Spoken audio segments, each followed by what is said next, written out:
Gotcha.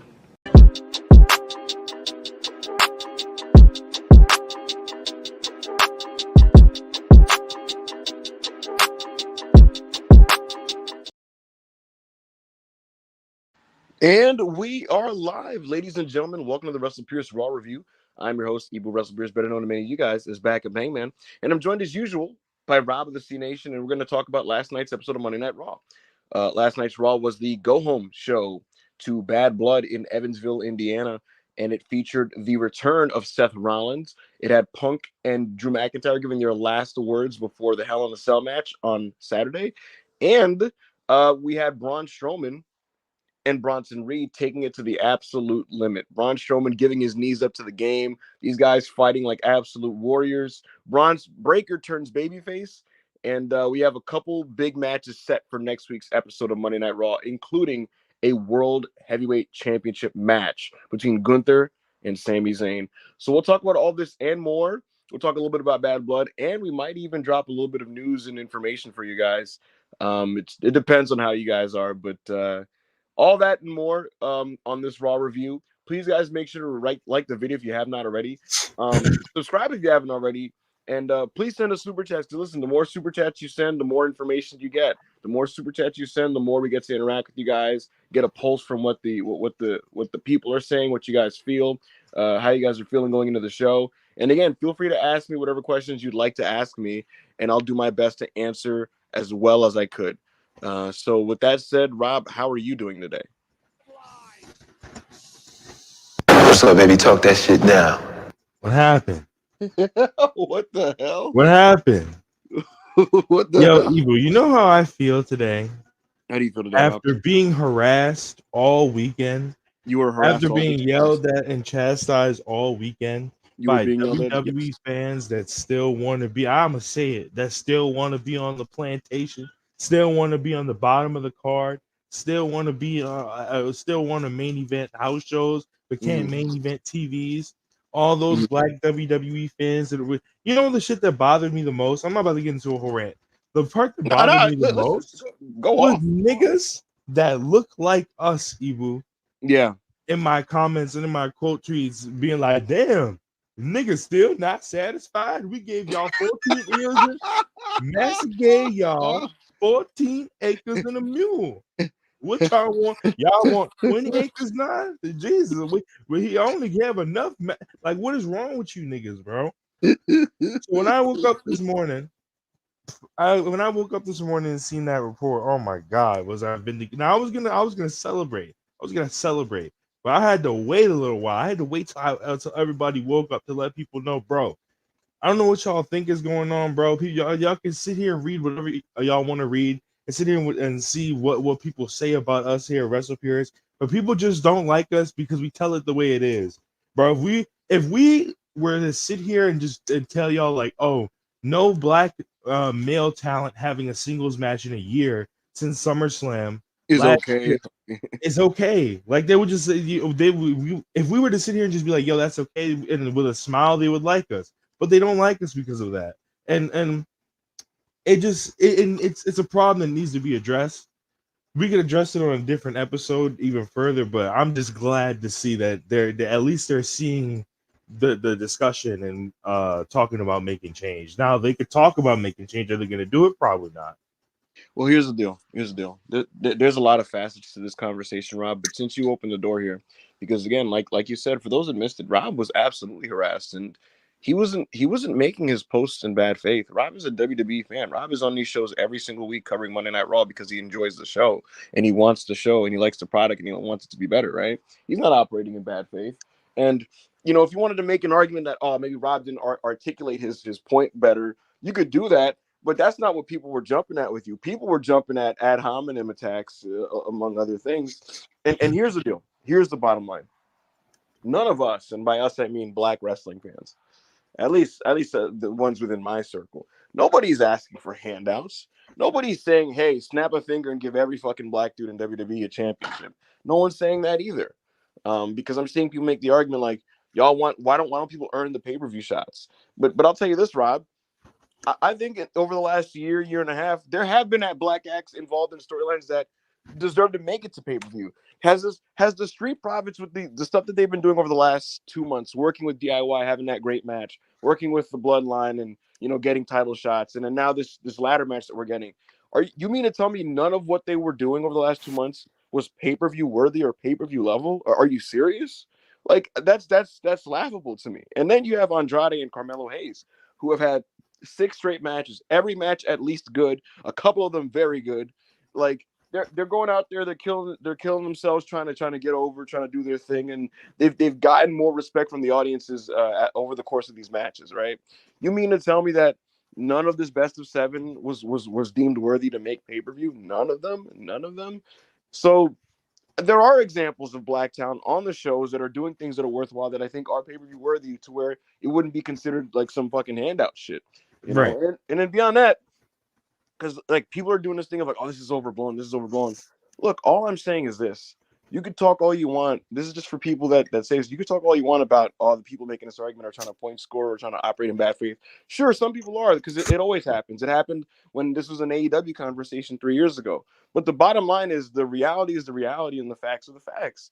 3 years ago, when I was trying to reason with people who were being dismissive, I did say, look, at the end of the day, it could be better from a representation standpoint in all elite wrestling.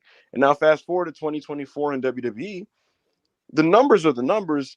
And the last black man to win a singles match on a WWE main roster pay-per-view was Bobby Lashley over Austin Theory at SummerSlam 2022. That was over 2 years ago. I think it's fair to be like, hey, that's kind of that's kind of crazy. That's kind of crazy.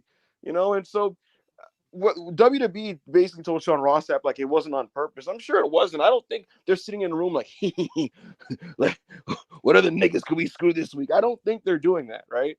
But now that it has been brought to their attention, I think it's worth bringing it to people's attention because hey, that's a little crazy. Please keep this in mind, guys.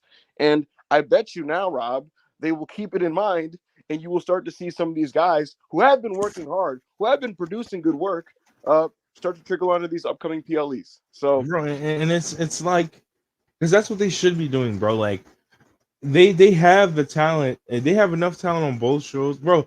There's so many aspects of it. You could talk about how there's barely any male talent on the roster, a black male talent on the rosters that are not in tag teams to begin with. R-Truth just became one last night. Okay, who else do they have on Raw? Fucking Xavier Woods and Kofi, I guess, but they're still a tag team. And then they have Mello on SmackDown and Apollo, but Apollo's team was Baron Corbin. So it's like, let's do better.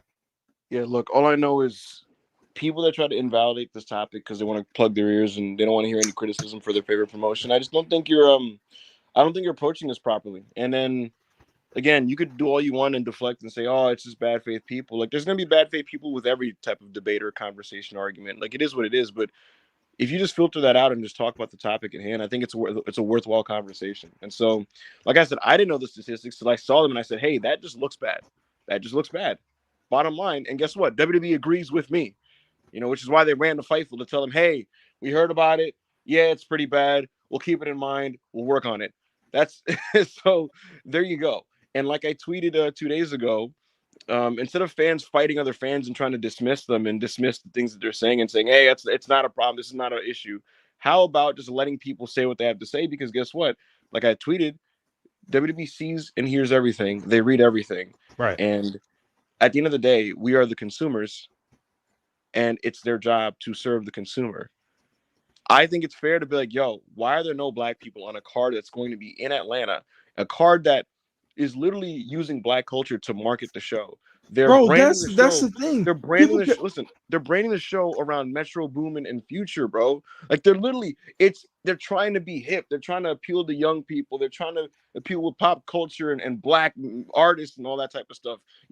I get it's Atlanta. It's a fucking black culture capital, right? That's cool. That I totally get that business strategy. You're gonna right. do that and have no niggas on the show in a match? I think it's fair to be like, yo, that's mad cringe. That's like when GCW would name their fucking pay-per-views at the rap songs, and it's all white people on the cards.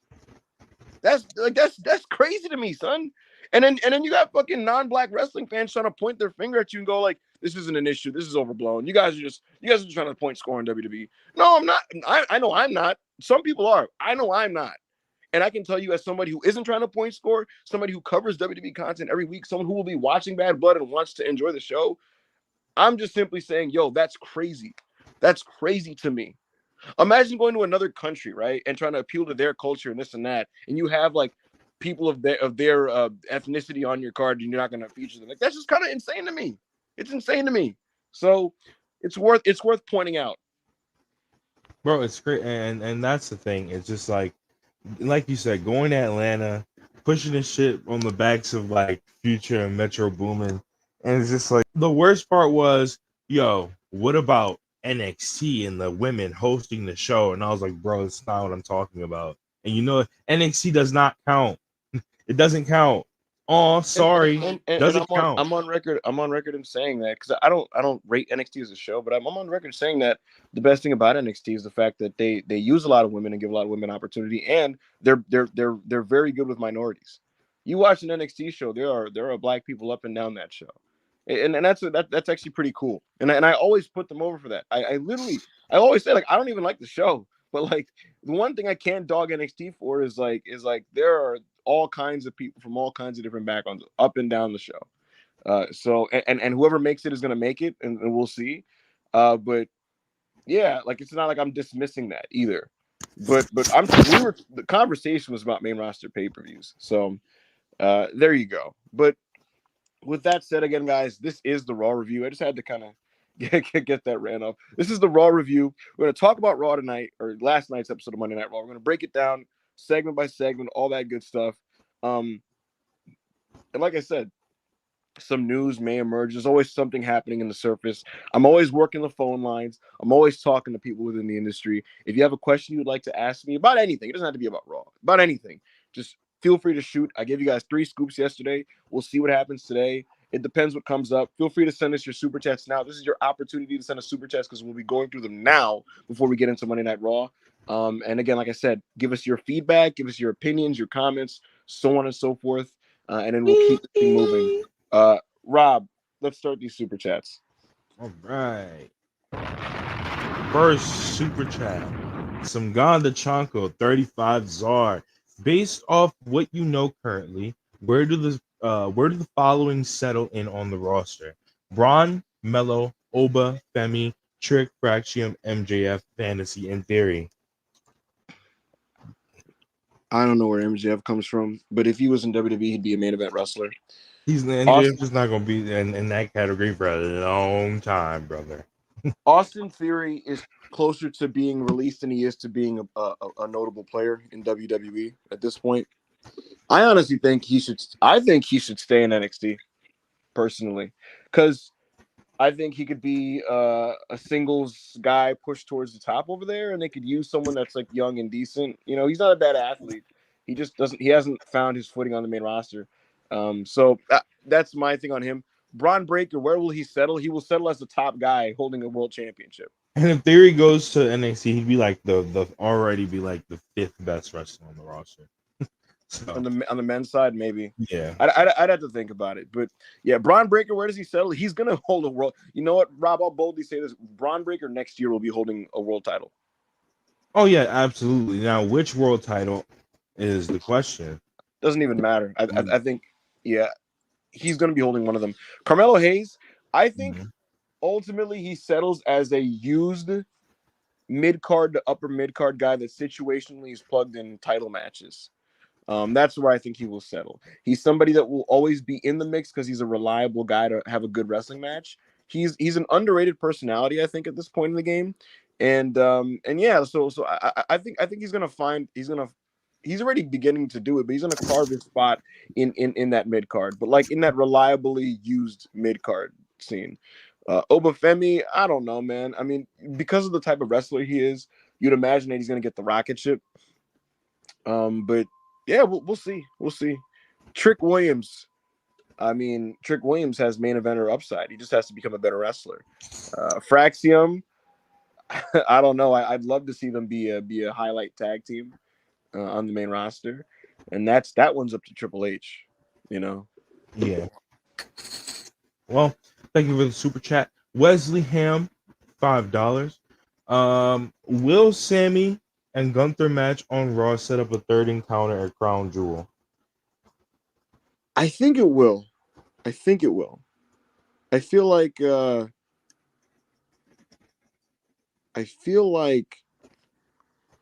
story they're telling is that Gunther can't beat Sami Zayn. Yes. So I feel like next week they're gonna have this balls to the wall match that does not have a finish. I think they do the thing that they did last year with Chad Gable and Gunther, where match 2 is Sammy winning via countout. And it really gets in Gunther's head, like, holy fuck, why can't I beat this guy? And then that now increases the tension when Sammy goes in Saudi Arabia in front of his people, and he'll be wrestling Gunther. And you're like, oh man, like Sami Zayn is gonna have the crowd on his side again. Is he gonna get it done and beat Gunther? And it's like, holy shit, he could do it. And you're gonna get all these big near falls and hope spots because Sami Zayn might do it, but ultimately he doesn't. Gunther's gonna get his next Infinity Stone, and he's like, actually, you're not stronger than me. I was just playing. I was just joking around. Hopefully. Thank you for the super chat. Samganda Chanko, 35 Czar. Ibu, what do you envision Braun Breaker's booking being going into 2025? Seems like he's being positioned as a main eventer.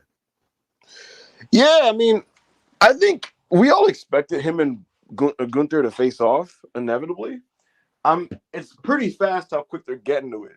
Like, I thought you were gonna get a longer IC title run and then you transition upwards, and we could have done that. But it feels like we're kind of speeding to it now, which also makes me wonder, like, I don't know, Rob. I know you're not fucking with it, but think about some of the pieces. So, Rob, who did Punk say he wanted next after Drew a couple weeks ago? Wait, would you ask me? I'm about to connect the dots here. Who did Punk say he wanted after Drew? a couple weeks ago. Seth Gunther. Who just came back on Raw last night? Seth Rollins. I'm not saying I want this, because this could be a double or nothing 2022 situation. Yeah, that awkward ass silence. Like I said something wrong. I was like, "What the fuck?" Was No, I wrong? I just. What if Punk wins the title at Survivor Series? Bro, no,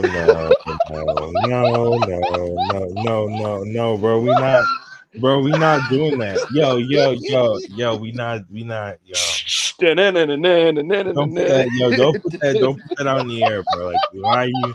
You're like, what Yo, is? I don't know, bro. They might be like, "Hey, man, that Seth Punk match might need the title, bro." Oh my god.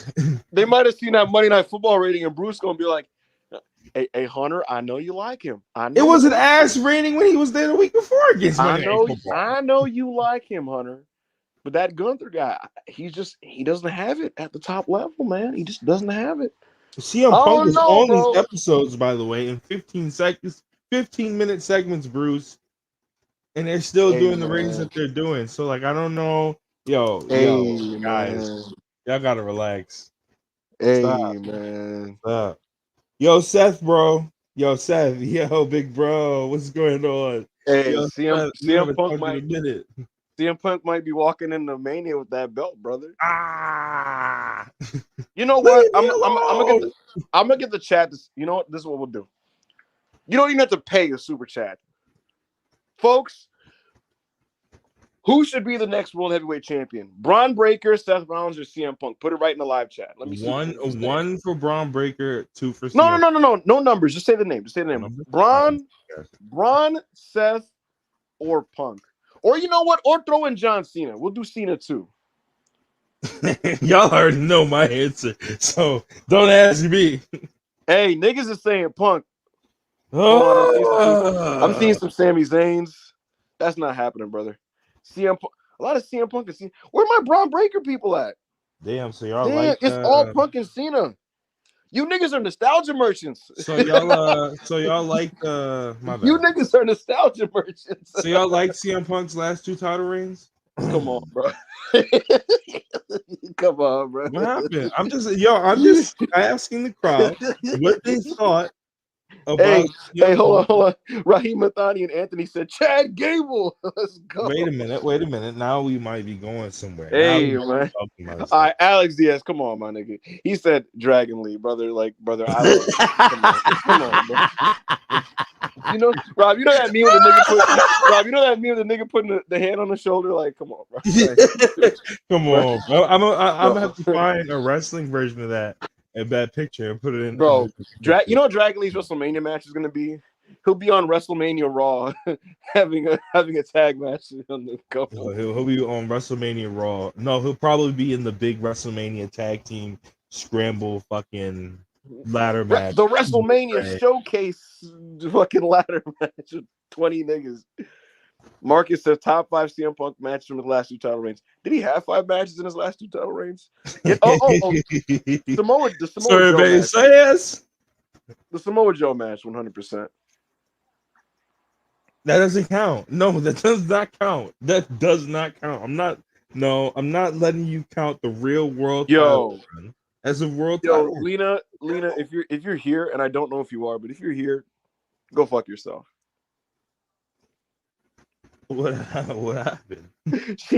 She quoted there was a post about Braun Breaker being up next, and she won't fuck him for no reason. Hey man, it's either Seth freaking Braun Breaker, CM Punk, or John Cena. Yeah, we're gonna see. Survivor Series is coming back. Hey Rob, to me, it is a little interesting that they're doing the Sammy match with Gunther next week. That's like it does. I'm not saying this is 100% because I don't know, but they might be like, "Yo, we gotta rush through some of this Gunther shit because we got some other shit we want to do." Yo, do y'all realize that CM Punk, I'm telling y'all, if y'all let the liberal left, no, guys, please, y'all have to listen to me. If y'all let the liberal, this is a crash out. If y'all let the liberal left convince you that CM Punk The should walk cult of out of that building at Survivor personality. Series with the World Heavyweight title. I know your You anger. understand what will happen, right? You I understand what know will your happen to this planet. dream. You understand what will happen to this business. Raw will I've lose been 1,000 everything aura you points. wanna be. This is disgusting. This Sing is it, Rob. this agenda. Come No, on, I'm not. bro. No, I'm not singing. Beyond life. I'm not singing that liberal agenda. This is not happening. Not on my TV show. Oh my! What's the next super chat? Why'd you put that out in the air? Oh, this is Oh man. um Oh man. Darian, $10. Pour one out for my guy Ilya Dragunov. Oh my god, I was heartbroken. I didn't even see the news. I didn't even hear it when he was talking about it because I was watching football. But fucking Peach was spamming my phone. I was like, "What are you talking about?" She was like, "Yeah, Dragunov's up for 9 months with a fucking ACL tear." And I was like, Oh shit. "ACL, Bro, so I skip like a lot of the little like video recap things and entrances on Raw.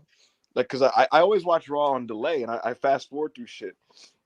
And so I get right to Gunther's promo, and the niggas in my replies like, "Yo, Ilya tore his ACL, bro." I'm like, "What? What?" I'm like, huh? What are you talking about? and then I see Twitter, and then fucking Joe Tessitore is like, "Ilya Dragunov sustained a torn ACL.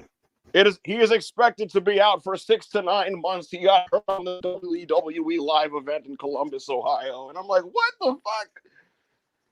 Oh man. damn, bro, this is crazy. Like, bro, that's so fucked up, bro. Why is it always the wrestlers I like? You know, like, why is it always the niggas I want to see? Yo, don't say whatever you about. I know what you want to say. No. I'm not gonna. I know what you want to say, and you're right. Like you're right, absolutely. Like you're right, but don't say. I'm not wishing you know how injury on you know how anybody. they be. You know how hashtags they I'm be. not wishing no injuries on anybody else. I'm just saying, why does the algorithm got to come for the good wrestlers? You know what's going on? What's going on there? What a shame. According to Corey Brennan on a Fightful, NXT has a new logo and the colors now are black and silver. Oh wait, give me 1 second. Wait, you said what? Fightful reported that NXT has a new logo and it's black and silver. Let's go! We so back. NXT.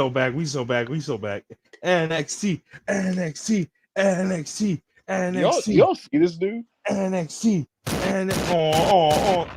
Rob is marking out for Rob is marking out for colors, y'all. Yo, now no more that colorful shit. All right, give me 1 second. Somebody's at the door. This nigga Rob getting an Uber Eats order. Can you at least go to the next super chat before you leave? Anyways, yeah, that was the report from Corey Brennan of Fightful. Corey does great work with NXT. Tonight is the CW debut. And in case you missed it or you were not aware, tonight Roxanne Perez will be defending her NXT Women's Championship against Julia. There will also be a Chicago street fight between Wes Lee and Zachary Wentz. We'll get some tag action in the women's division when Lola Vice and Jada Parker face the Fatal Influence. And in the main event, Trick Williams tries to regain his NXT World Championship against Ethan Page. And the twist of this match is that CM Punk is the special guest referee. This show, I believe, is in the Allstate Arena, and they were last recorded by WrestleTix to be at 6,700 seats out for the show, which is pretty damn good for NXT, to be honest with you. For NXT TV, that's very strong. 6,700.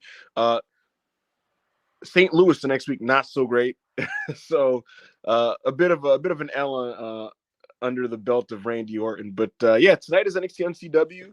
I normally don't really watch the NXT TV show. I will watch this week. We'll see how good it is. In theory, you would think that Trick Williams and Julia are going to just win belts and start this new era off. But it's Shawn Michaels and Shawn Michaels booking, and you can never fucking predict what that guy has up his sleeve. So we'll see what happens. Who knows if there's any surprises? Who knows? Is the Motor City Machine Guns going to show up? Is Daniel Garcia walking through that door doing his dance? Who the fuck knows? Probably not to both of those questions. But people will be watching. And I will be watching too. So we'll see how it goes. Zoe in the comments said, "Don't forget Miss TV." Nah, I'm gonna forget that one. MBD says, "Stay on that side. You don't get to hype up NXT." I'm not. I'm just letting the audience know what's going on. I'm not hyping up shit. Trust me. Listen, I'll put it to you this way. I want to be like excited for Julia and Roxanne because I like both wrestlers. I can't even be excited because it's NXT. Like I don't want to fucking do the goofy shit of being invested in that, and they book like a really stupid finish. So I don't know, man. I don't know. I'm basically just talking to the live chat at this point since Rob controls everything. So uh I don't know. I'll talk to you guys. Zoe says Roxanne should be champion for 1,316 days. That's aggressive. Sean Ireland said, "You want to see Mid South on Tuesday? That'd be fire. That'd be so fucking awesome." Oh man, let Cocaine Sean cook. No, no, he's gonna book. He's gonna book Obafemi. He's gonna book Obafemi to lose to Tony D'Angelo. Why would I let that? Why would I let him cook? Vernacular said Blandy snorting doesn't move tickets like Punk. Blandy snorting. Trevor D said Motor City Machine Guns are coming. Yeah, they are. They're 100% coming. I don't know if they're coming tonight though, because Fraxium are defending their belts next week against A-Town Down Under. Vault Warehouse grabs tonight. That's not happening. Anthony says Julian Rocks need to be super stiff. To not gonna lie. Yeah, I agree. Tricky Magician's Heartbreak is the best booker going. Absolutely, positively not. No, he's not. Jay Paulin, should Drew show up tonight? That would be interesting. I wouldn't hate it. I don't think he is, but I wouldn't hate it. Cora Jade Cashin going crazy. People used to make the joke that Charlotte would just have this invisible Charlotte in the bank that you cash in and just get title shots. And that used to always pop me. MBD said Rob just straight up pieced out. Yeah, like he just fucking what an unprofessional motherfucker. He didn't even go to the next super chat. He just, yo, I gotta go. What the fuck? You're controlling the he's the one driving the car. Imagine like the driver opening the door and just walking out of the car, like in the middle of a highway, you know. But I don't know, man. I don't know. Hardship says Ibu. You think heel heat being picture in picture trains audiences to only react to comebacks? Yes. Big Man Dogs. Daniel Garcia, Lola Vice, and Jada Parker love triangle drama. Hopefully not. That sounds pretty bad. Drew shows up to Claymore Punk, misses and hits Trick and Page retains. That's my prediction. Hello, sorry, Maybe, I don't know. Yeah, Rob, what the fuck was that? bro. Somebody came. I didn't know somebody was supposed to be coming to do something at the house today, and I didn't know. So when they came over, I let the dog. I opened the door, and the dogs ran out of the house. And I had to go fucking get them and put them in the cage. But I'm good now. All right, so this next super chat by Hush, $4.99. This petty war is so dumb. WWE doing that to Brian. These companies are only hurting the pockets of the talent, and all we can do is watch. Yeah, it's lame. It's lame. Yeah, no, it's absolutely lame, and it's kind of dumb. Like I get like, yeah, they may have, you know, did what AEW may have done what they did with the Lucha Bros, but it's like Brian isn't even like malicious about the yes thing. I'm like he's not even trying to sell merch right now. He's just doing his thing. So like I don't understand why they're like it's mad weird. Why like you're mad over the word yes? You could have done anything else, bro, to anybody else who was talking shit, but it's Brian Danielson. He hasn't done shit. It's weird. So The funny thing about Brian is he did not do the yes chant when he first got to AEW because Kevin Dunn asked him not to. And then when he didn't really start doing it consistently until Kevin Dunn stepped down. And then he was like, all right, fuck, I'm gonna do the yes chant again. And yeah, now WWE is like, yeah, don't do it. But again, I'd imagine that's for like merchandising purposes, and they don't make yes merchandise. So I don't know. It's all stupid. yeah, it's all mad dumb. Thank you for the super chat. Hush 199. That sick Raw card next week in a 2-hour format. I don't know. Hey, it does look good. It does look good. Y'all better learn how to talk to a camera. I'll tell you what. Last night's show they did these two vignettes. It was Sheamus calling out Pete Dunne, and they did the vignette of the Sky Pirates calling out Jade and Bianca. And I will say, man, when you're going 2 hours, if you want a more condensed, efficient way to further a storyline without having to do a long segment, that is the way to do it. And that is how he did it in NXT, where it was like, how do I get certain people that I don't have time to do a long angle with? Well, you just fucking throw that vignette up where they just say what they have to say. So I think you can expect more of that in the 2 hour format of Raw. What's gonna suck now is it's gonna be more of the rotating cast approach, where like you'll see certain people every other week. You know what I mean? Like I don't think what we'll get anymore is like a show where you get everybody on the same show every week. Now I think it's gonna be like you get like this group of guys this week, and then you get another group of guys next week, and every other week you rotate. You know what I'm saying? Yeah, like everything doesn't have to be addressed in a match or in a long ass segment every week. You know what I'm saying? Like I said, if you wanted, like what they used to do is on old SmackDowns, they would do like a in 2018 they started doing these phone promos where like they would basically take backstage pre-recordeds talking into a camera like, bro, just start doing that shit again, bro. We don't need these long ass video packages, these long ass talking segments. Like half of these fucking Judgment Day Rhea Ripley segments, like we could get in like 2 minutes in a Yeah, video yeah, package. So yes. like, There's definitely going to be like I'll say this: like WWE in the last few months got much better at doing 3 hours of Raw, and I started to grow to really enjoy the Raw like in the last 2 months. But there's obviously benefits to going to 2 hours. You know what I mean? I yeah, think the approach is going to be now 4 matches on the show. Two of them are going to be pay-per-view level. That's what I spoke. Oh, I guess this will be now when I'll drop one of my scoops. I had a Rob. I had a bit of a I had a bit of an attack. I guess you could say I kind of went off on WWE Creative. I was talking to them, and I was like, "Man, why don't you put these matches on pay-per-view? Why don't you do this? Why don't you do that?" I'm going crazy. I'm going off about it, right? And the dude I was talking to was basically like, "Yeah, I hear you, bro. Yeah, so look, this is just what we're gonna do now." And what he explained to me was more so than ever before.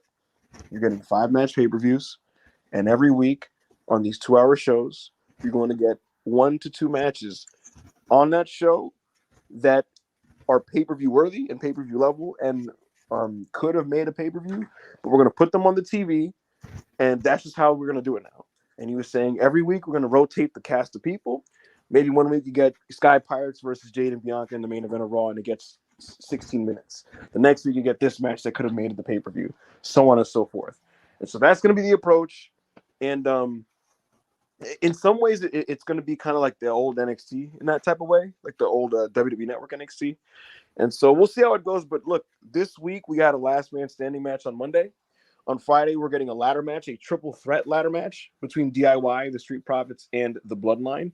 Next week, we're getting Gunther and Sami Zayn for the World Heavyweight Championship and a Donnybrook match with Sheamus and Pete Dunne. And if you're familiar with that stipulation, Sheamus has had nothing but great matches in that stipulation. So you're getting two great matches next week on TV, which I guess I shouldn't be complaining about, but I'm just so used to what I come up on, Rob, is angles and all-star tags on TV, and then the pay-per-view has all the good matches, so yeah.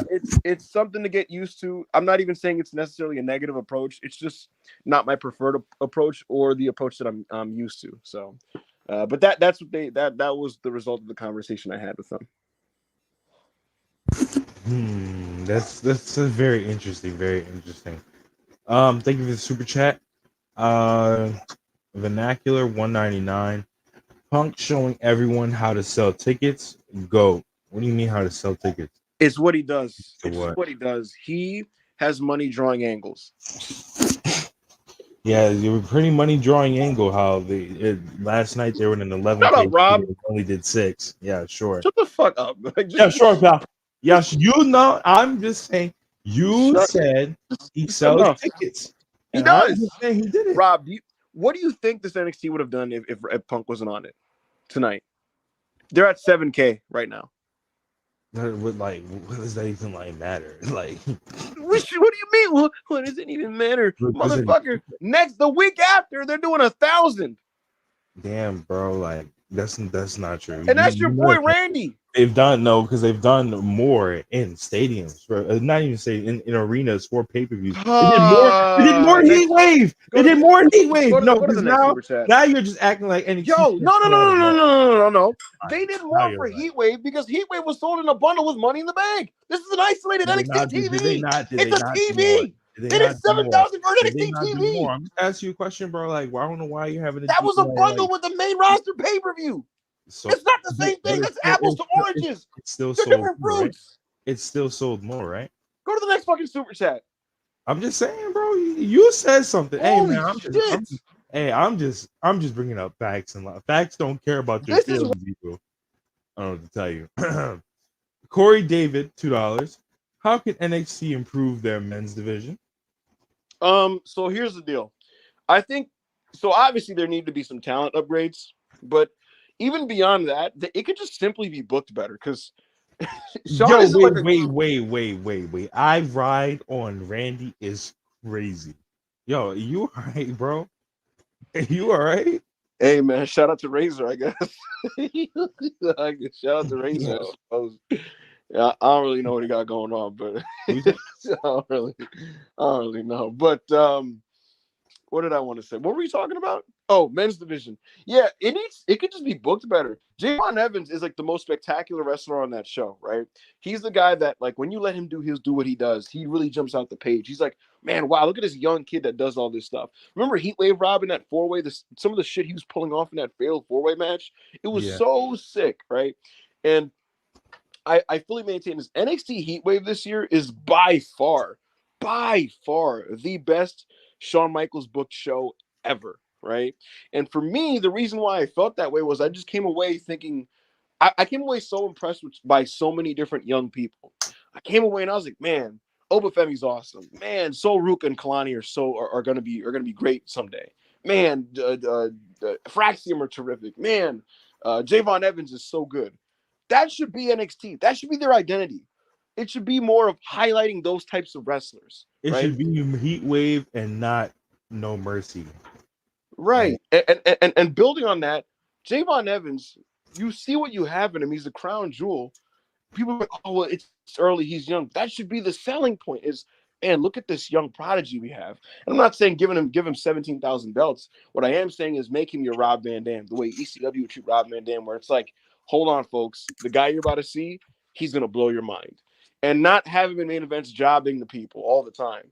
You know, like I feel like every time I tune in NXT, he's losing to Gallus. He's losing to fucking Sean Spears. He lost last week to the A-Town Down Under guys when you could have literally pinned Cedric Alexander. I would quite literally just book some of the people you have better and be better at identifying who's good in your divisions. It's a similar problem that TNA has, by the way. TNA has the same exact issue where a lot of their better wrestlers aren't like in the forefront. So that's kind of my short answer. Bro, and then like another problem is, and then you can see it kind of with Triple H on the main roster too. The TNA be doing this shit like when Matt Cardona was at his hottest, they waited till like he was cooling down to give him a belt, and then when it was finally time for them to give him a belt, it was the digital media belt. And so it's like they be doing this shit. Hunter be doing that shit a lot of time too. But thank you for the super chat. Duce Rhodes, 199. NXT looking like a successful Roxanne defense. I don't know. I don't know what they're about to do. I just have a strong feeling it might be really stupid. I think Rob is random and not even wrestling related, but 120 additional accusers have come forward to say that they have been sexually abused by Diddy and his associates. That is 120. 120. Yeah, bro. Put this nigga under. Deep under. What in the fuck? Yo, I can't lie, bro. He might have to get the needle. He might have to get the needle. 120 additional. Bro, I seen that shit. They said the victims range from 9 to 12 to 15 years old, bro. He gotta die. Bro, he has to like. He gotta have to like. I don't think you like prolong it. I don't think you make him wait on it either. Like, he gotta go. I think you get what you need to get from that nigga, and he got. Yeah, he gotta go. He gotta go. Bro, that is an evil man. Thank you, Duce. I don't know if Roxanne is going to win. I prefer if Julia just beats her. Yeah, I think it's time for Roxanne to move on. Whether she like tries to go after Kalani, loses and gets called up, or just gets called up, I think it's about time for her to move on. But I don't I think I see her being one of the ones that like they don't get called up till after Stand and Deliver. You know what I mean? Like they did Braun. So we'll see. Thank you for the super chat. Harjiv Singh, $2. Big Nose fired up, fired all the Punjabis too. We need them back. Hey man. So thing, right? So this is the thing. Veer. So this is the thing. I actually like Veer had a good lariat. I liked Veer. Oh my god. Right. The Senga, yo, but it was kind of funny. It was kind of funny when Veer and Senga were like just having tag matches and they were just throwing people around. Like they weren't even like trying to do actual moves. Great. I never want to see Great. I don't think Great Khali's ever going to do anything ever again. And Jinder Mahal, I don't, bro. They should just give Jinder his job back, bro. Because all he's doing on social media is being like, "Yo, I love WWE. WWE so good. WWE fire." Well, yeah, because what else is he gonna do, bro? He got a taste of GCW and said this shit is ass. Stick that Everybody's on crack. Stick that nigga in Florida, bro. Stick that nigga TNA sign Jinder Mahal. They're going to. You know they're going to. Like you know they want to. Well, of course. He's probably going to work Joe Hendry in a paper. One, they're the AAA tag team champions right now. He's the AAA tag team champion with Satnam Singh right now. Koyan is so bad. No. The one match, guys, the true worst match of the year, and I like it's gas because it's so how bad it is. It's a match that Vampiro just had at the last Triple Mania. And it wasn't even like really a match. Why does he still wrestle? Bro, Dude, he literally was just standing, bro. He was getting hit by punches and kicks, and he wasn't even selling them. He was just stumbling around, like just staggering all over the place, all around the arena. Like it's crazy. Thank you for the super chat. Corey David. Another $2. Would adding Megan Bayne be overkill for NXT? No, but I don't know what's gonna happen with Megan Bayne. No, I definitely don't know what's gonna happen either. I mean, she's dating Joey Janela right now, so I mean, it looks like she's. What does that got to do with anything, Rob? Come on, man. I was about to bring up GC. Like, why do you have to make it weird? I wasn't making it weird. Nah, you made it weird. Yo, why is that? What dog is that, Rob? Just all right, guys. Hold on, sorry. I'm just hearing this dog losing their mind in the background. Just give me 1 second. No, you go to the next super chat at least. Of course he fucking doesn't. This is the co-host that I have to deal with every Tuesday, guys.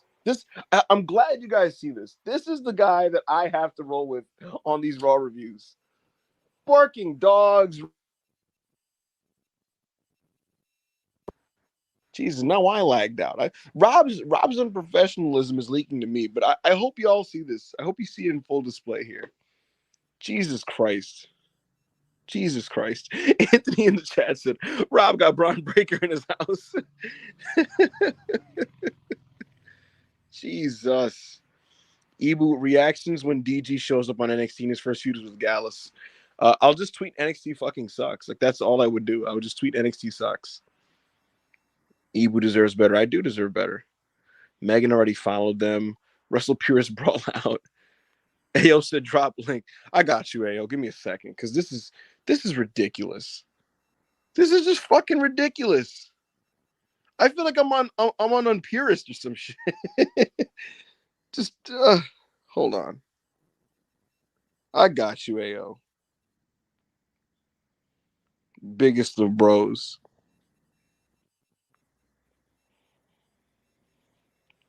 Let's get this link out. While I do that, keep the super chats coming, folks.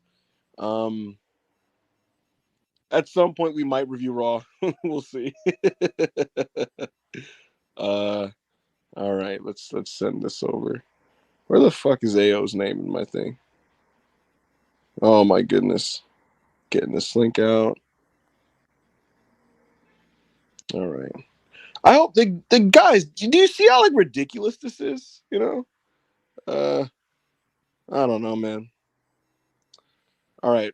AO, I have DM'd you the link to the StreamYard. Karan Merchant Danny says, I called the Xavier J title match last week. Let's go. Sooner than I expected, though. So I don't think Woods wins, but I'm interested in what they do. Yeah, I think they're going to have a good match. I expected this match, too, because of Xavier Woods. He's low-key hating. Like, this man is lowest of keys hating right now. But he's keeping it low-key. If they're going to have a good match, he's not going to win, and it's going to further the storyline. So we'll see what happens with that. Thank you, Karan.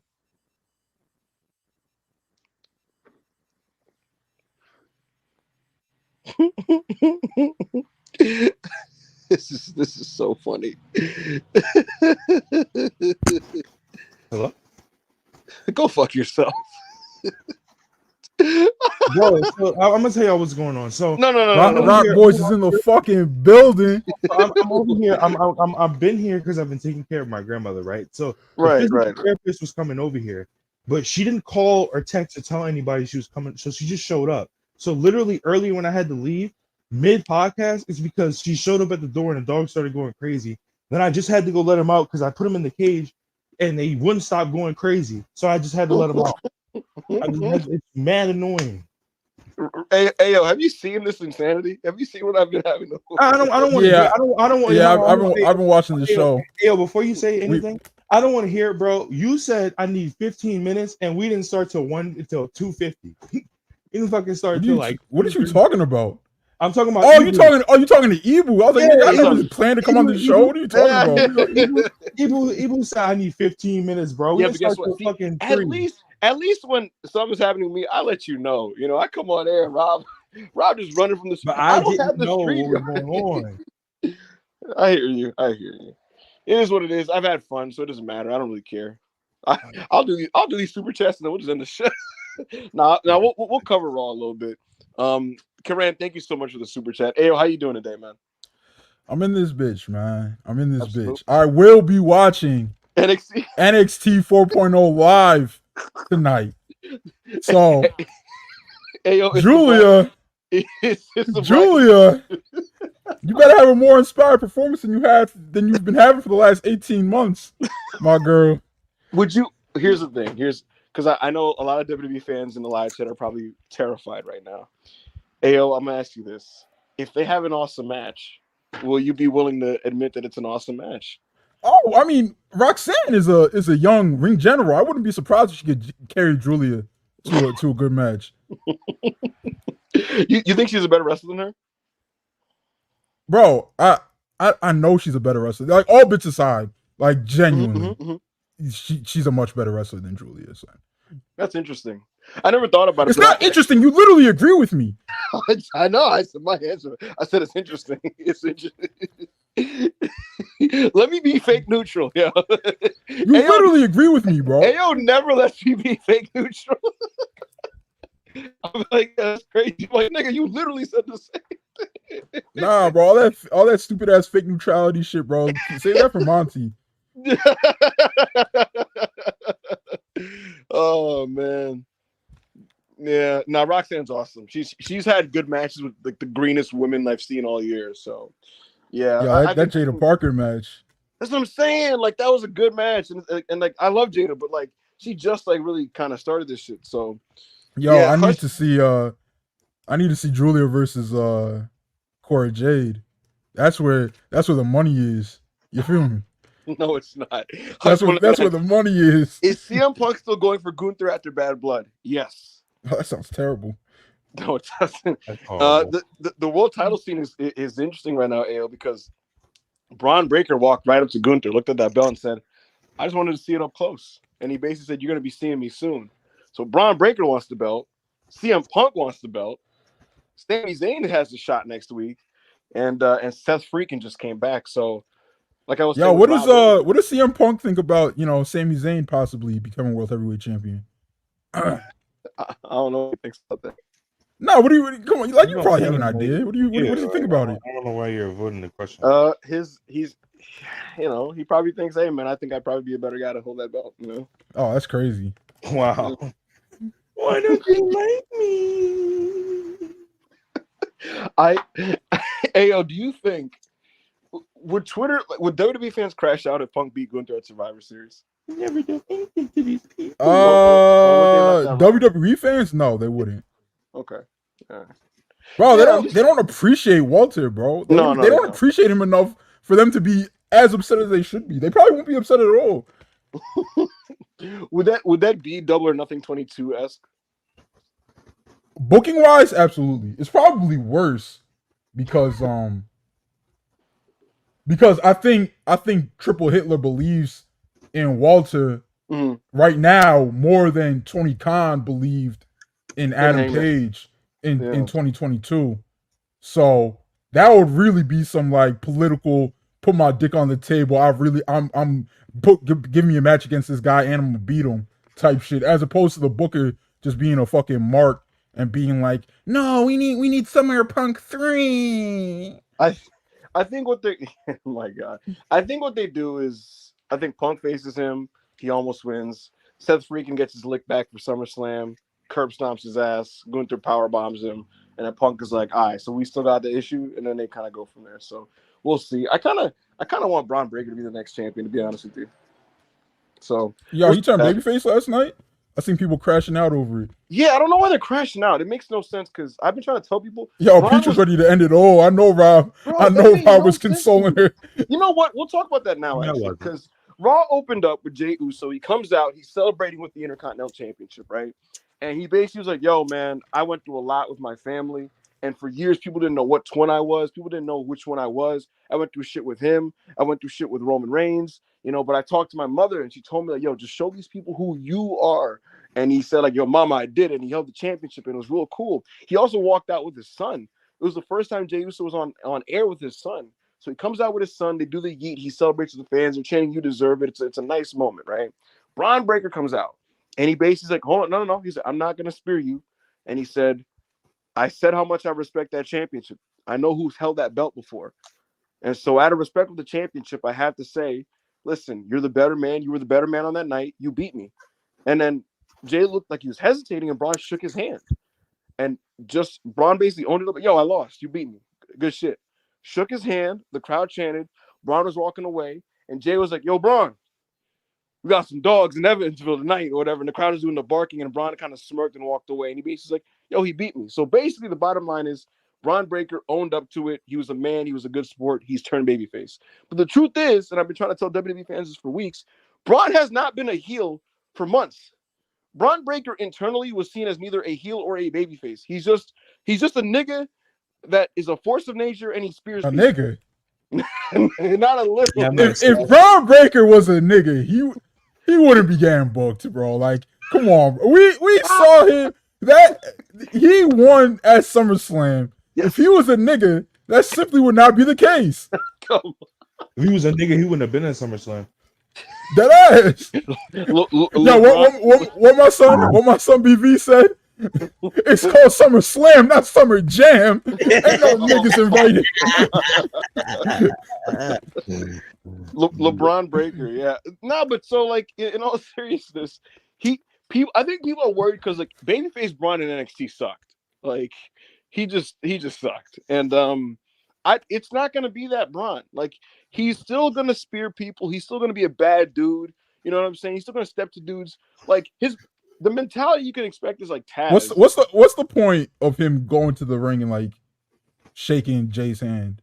To position him as a good guy. Like that's all it was. It's to let people know like he's not an asshole, guys. He's like he has a code of honor type shit.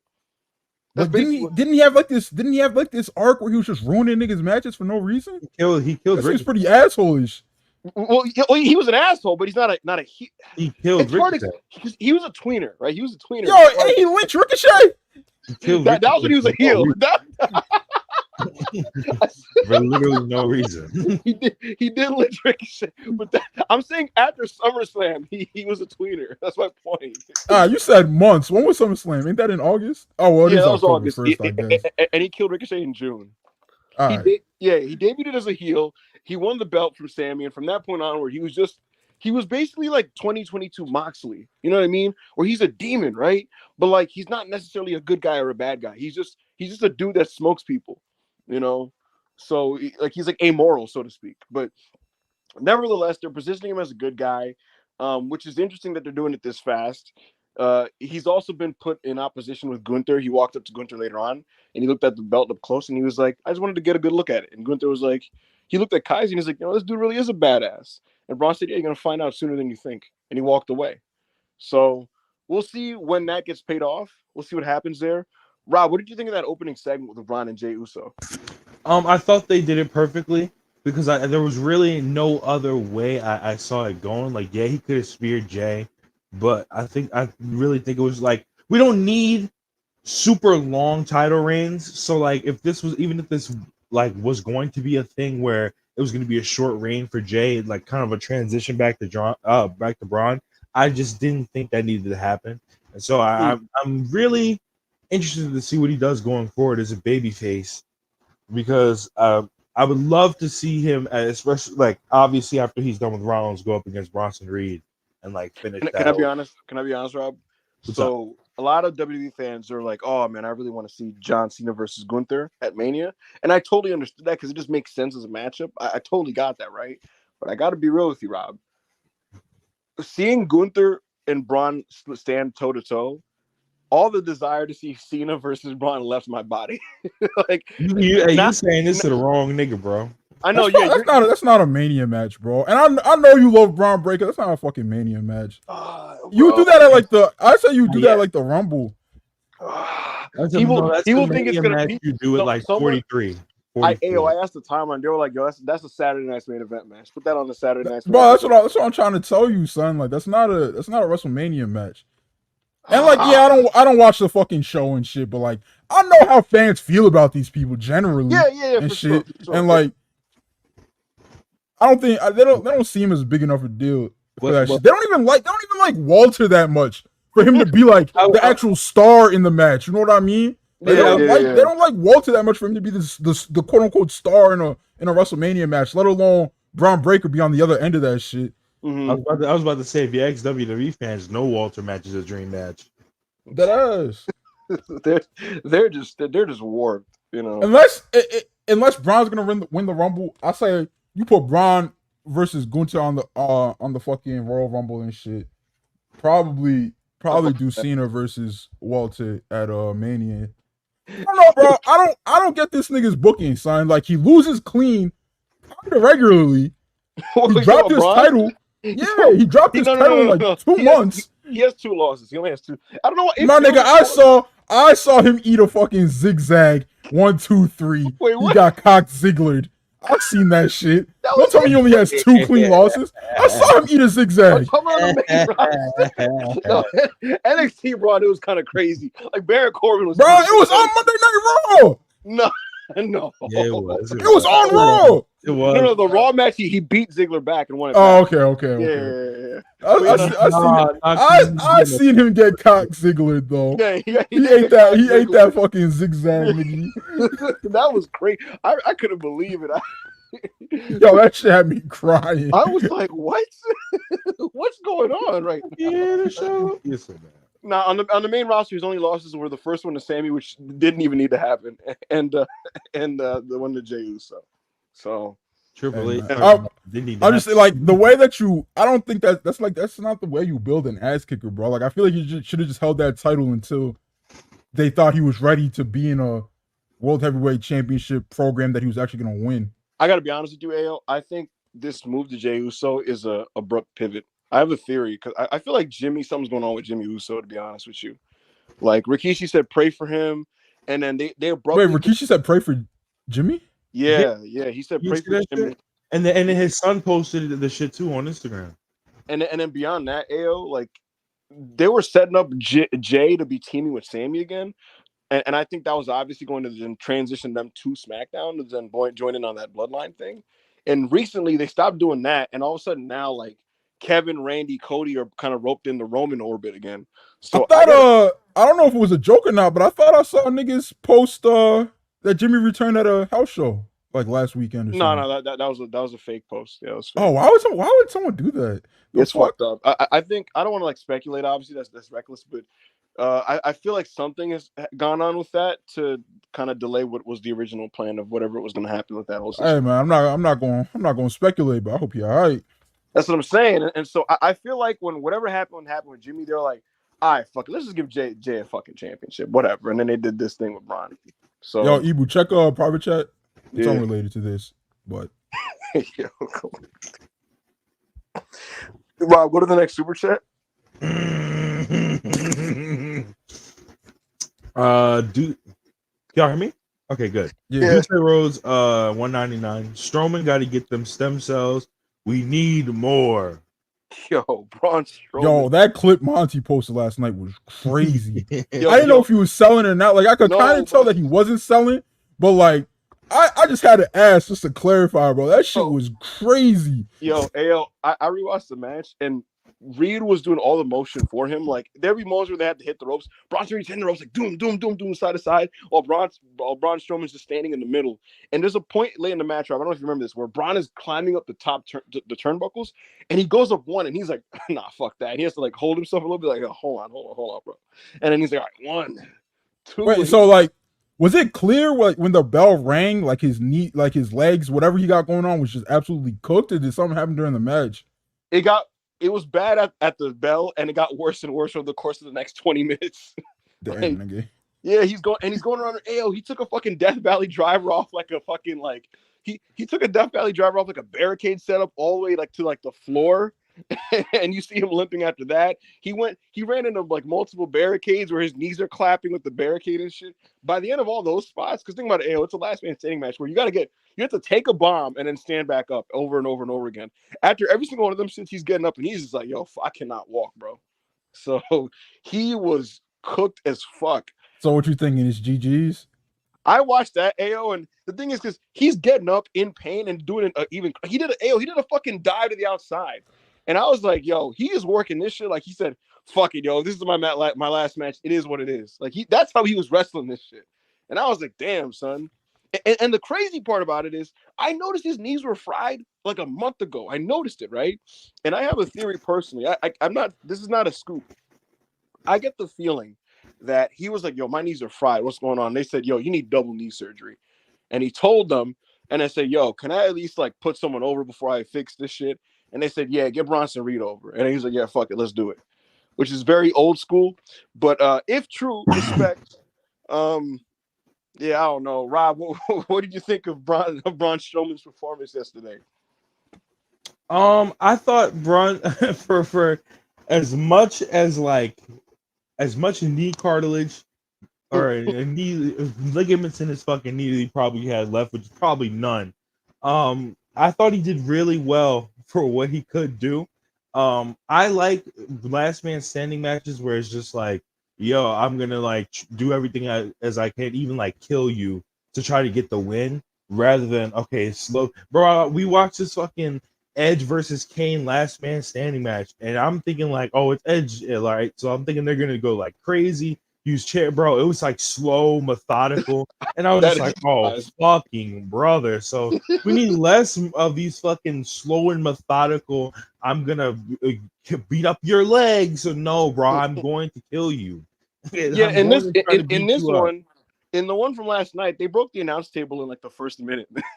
Bro, they broke the announce table, and then they broke the barricade, and they said, wait, we just did that last week. And then they broke the barricade again.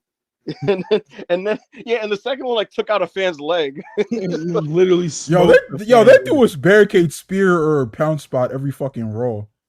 Hey, yo, so they did it, and then they were like, "Ah, we gotta spice it up." So then they broke the barricade that's beyond the first barricade, and the barricade that the second one they broke, literally like it claps on a fan, and the fan like falls and shit, and you see like a security running there, like, and you hear the ref going like, "Hey, you okay?" I'm crying. They fought to the crowd. They did the Need a lawsuit. that DVD off the like fucking side of the like crowd on the side of the arena was crazy, but yeah, man, hell of a main event, and I have some random I do have a random like not like semi scoop I suppose. I was talking to someone in creative about like the ring break, and I thought ring break was fine, but I was telling them about how like some fans pointed out that like it wasn't like as devastating as past ring breaks, and they told me they didn't want it to completely collapse because Seth freaking had to come in there and do his curb stomp. And bro, he could have came through the crowd, bro. That looks like shit. Do you remember the feeling you had when Big Show and Brock Lesnar broke the ring? Oh, it was amazing. Wait, let me get this off though, AO. So they said if it was completely collapsed, they didn't want Seth. They didn't want Seth running up in the fucked up ring and fucking his knee up again. I'm crying. they're like, nah. Oh, because it would have been like all like off kiltered and shit. Yeah, like yeah. So they didn't want Seth. You know how that nigga Seth freaking needs a fucking walker, bro. Could you imagine? Nigga, did you see him, Ibu? Did you see him standing at the game, shifting side to side, like putting weight on different knees every 2 seconds? That's how I'd be standing at work. I was like, damn, bro, this is crap. Are we doing that shit now? I was like, damn, bro. Yo, Ibu, you think if WWE knew like how bad it was, he would have got the deal that he got? Yo, they really should have given him a fucking physical, bro.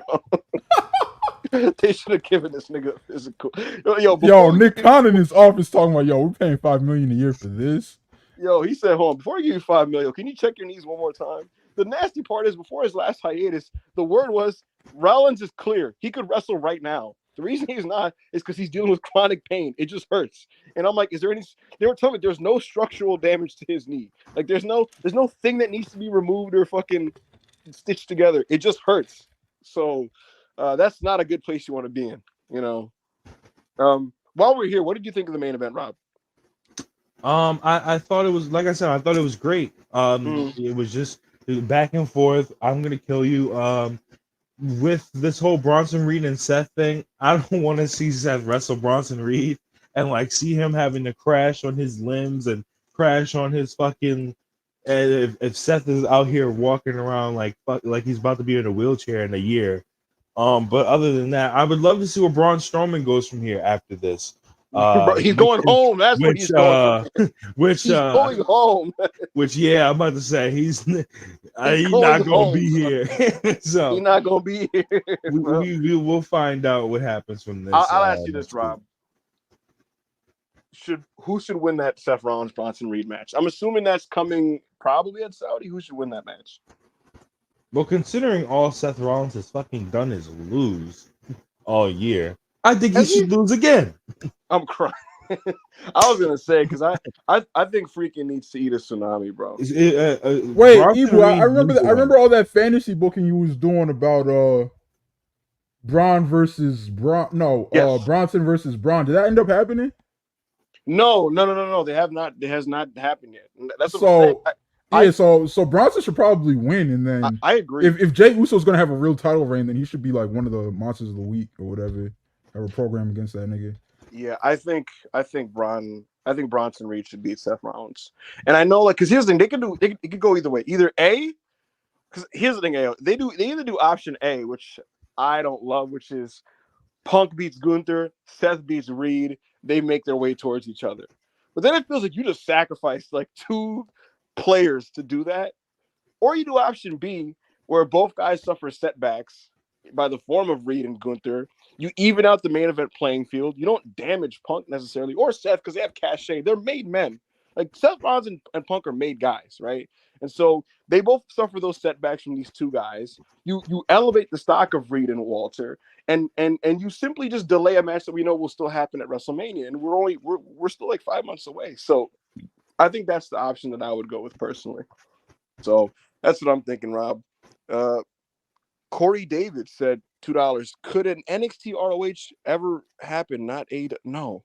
Absolutely fucking not. And I'm gonna tell you why, Corey David. For two reasons. One, Ring of Honor is Tony Khan Promotions, and even if it wasn't, for a long time it wasn't. NXT could have worked with Ring of Honor for a long time. You know what they did instead? They tried to fucking kill Ring of Honor. They counter programmed them. They followed them. They followed them from city to city, trying to kill their drawing power. They signed all their guys. They have no interest in ever working with Ring of Honor, whether it's part of TK Promotions or not. And two, another reason is because there's no fucking Ring of Honor roster, bro. It's literally just AEW guys that aren't doing anything on AEW TV. Or AEW guys that are doing things on AEW TV, but just need a belt. ROH is basically Rampage the brand, you know. So it's more like Dark the brand, bro. Yeah, Dark, exactly. It's Dark the brand. The only place you will ever see NXT X ROH is WWE 2K, brother. You better load up that console. Yeah, boot that universe mode up. That's just not happening. Not happening at all. Mark Briscoe over Femi would be a really cool match, though. That would be gas. Bro, he would bleed all over the place. No Diddy for Fraxium. Fraxium versus the Kingdom would be sick. Hush what? Hush 199. You think Triple H will now put the New Day story on pay-per-view? Black people pay-per-view? I'll tell you what. I think Survivor Series will have a New Day match, and I'll leave it at that. I hope so, bro. Yo, so what story are they telling here with my goats? Are we getting Kofi versus Xavier Woods? So here's the deal. 10-year anniversary is coming up. The elephant in the room is the New Day, which before 2021 were the most successful tag team in the history of the company, right? Since the injury of the Big E, they haven't won anything. And in spite of this, they've been happy-go-lucky. They've been, the same New Day act until it finally kind of came crashing down. And Woods revealed how frustrated he is. And so the story they're telling is they haven't achieved anything since the loss of Big E. Kofi pretty much conceded this, and it's pretty clear that he doesn't believe in Woods as a wrestler. Woods knows this, and he's insecure about it. He's very frustrated. He feels like he's not taken seriously by Kofi, and that his opinions aren't considered, and all this other shit. And so now Woods' goal is for singles gold, and Kofi is like, bro, I support you. I will help you win a singles championship, because Woods has pointed out, Kofi got it done. Woods got it done. I have not gotten it done. So there's a lot of tension. There's a lot of stress. There's a lot of internal drama between the two of them, but they're trying to make it work while drifting apart at the same time. Last week, very interestingly, Kofi was like, I know what's going to bring our mojo back. And he brought back a box of Bootios. He's like, Bootios! He's like, also, Francesca! And he pulled the trombone out. He's like, lit. And he was like, we're back! And Kofi and Woods like, he basically was like, I don't really fuck with none of that no more. Yo, Bootios and Francesca takes me back, bro. Yeah. To the first time I ever seen New Day. Yeah. And I just didn't get it, bro. I didn't get it at all. And then crazy? I watched again. And I was just like, I still don't get it, but they having fun. Yeah. And then I watched the third time. I was like, these niggas are my goats! Bootios! They rocks! No! They rocks! You know what's funny about it, though? I forgot these things existed, because they've kind of slowly been taken away. Phased it out. Yeah, so when Kobe brought it back, it was like, oh shit, and Woods made a face like, yeah, bro, that's cool and all, bro. I don't really fuck with that. I don't do that jiggle shit no more, bro. He basically was like, yo, come on, bro, let's grow up. And it was funny because Kobe, he's trying to still be cool with his mans. So he was like, yeah, no, I feel you, bro. Like, yeah, no, that shit, it's old school, man. It's old news, man. Yeah, for sure. So again, the New Day are having issues staying on the same page. Kobe wants to support Woods. Woods is just having issues with his confidence, and again, with the fact that he just generally resents how unsuccessful he's been. So you know what? We'll park here and talk about the New Day business, because last night, Xavier Woods faced Rey Mysterio. They're having a solid match, and the match comes to a head when Xavier Woods rips Rey Mysterio's mask off. He ripped the mask off and then got a roll-up pin and won. And he played it like, it wasn't even on purpose. And then backstage, Kofi Kingston was like, yo, man, like, you really, why are you doing Rey like that, man? And Woods like, bro, it wasn't even on purpose. Like, you really think, like, I would do that to Rey Mysterio? And he said, also, why are you more worried about that rather than the fact that I finally got a singles win? And Kofi's, no, trust me, I get that. And he said, I actually wanted to tell you that I talked to Jey Uso. Jey Uso granted me an Intercontinental Championship match, and I told him I'm give it to Woods. Oh no, instead. you didn't catch what he said in the middle of that. Woods was like, "Oh brother, I get to watch you climb the mountaintop again." Yeah. He told Woods like, "Yo, I got an IC title match," and Woods was like, "Oh, that's what's up, bro. That's dope, bro." and he's like, "No, but I told him give it to Woods." And Woods like, "Oh, it's perfect. I could beat Jay. We've beaten Jay before. Yeah, man, what's up?" And he dapped him up, and he said, "Yo, listen, you're facing Gable tonight. I'm gonna come out and be with you with your match against Chad Gable." So cool. They seem like they're on the same page. Later on in the night, Kofi Kingston faces Chad Gable. They're having a good wrestling match. Gable puts it in his fucking stomach. Woods tries to even the odds with the American-made dudes on the outside. Doesn't really do much. He accidentally plays a part in the finish, which costs Kofi. Kofi eats a Chaos Theory and loses. And the New Day were seen backstage having an argument. So again, they're in disarray right now, and something's got to give here because the New Day 10th anniversary is in a month, and they've been talking about this for weeks and weeks and weeks. Our 10th anniversary is in a month, and so we'll see what happens here. We'll see where it culminates at. But I do think they're wrestling at Survivor Series. What did you think of all the New Day business yesterday, Rob? I thought this was great progression in the story of the New Day, and in terms of Woods is very obviously, like you said, frustrated with where his career's gone. The only singles thing he's ever really done was King Woods, and that mattered for about a month because it doesn't really matter because it was under Vince. So it was Roman like, put it in his stomach. When Roman beat him, took the crown, and then put the crown on the ground, I was like, you know what? I don't like this crown anymore. Evil, didn't WWE tell you that Roman was like, nigga, I ain't wearing this corny ass shit? Yes. True story. Vince McMahon wanted Roman Reigns to become the king, and he wanted him to be the tribal king Roman Reigns, King Roman. And Roman Reigns said, "Go fuck yourself. I will never wear this shit." And he intentionally stepped on the crown and poo-pooed that. So yeah, that was late. King and Woods made another one and wore it for about a month, and then it was never a thing ever again. Yeah, Woods felt the way about that. He was like, "Man, they really just shat on my accomplishment just to try to use it on Roman, and Roman didn't even want it." So yeah, nasty stuff. All right. Thank you, Hush, for the super chat. All right. Black Yakuzu, $5. I'm so sick of Judgment Day, man. Had potential, but nothing has really been landing. Rhea Liv is more about Dom than the title, and I don't care.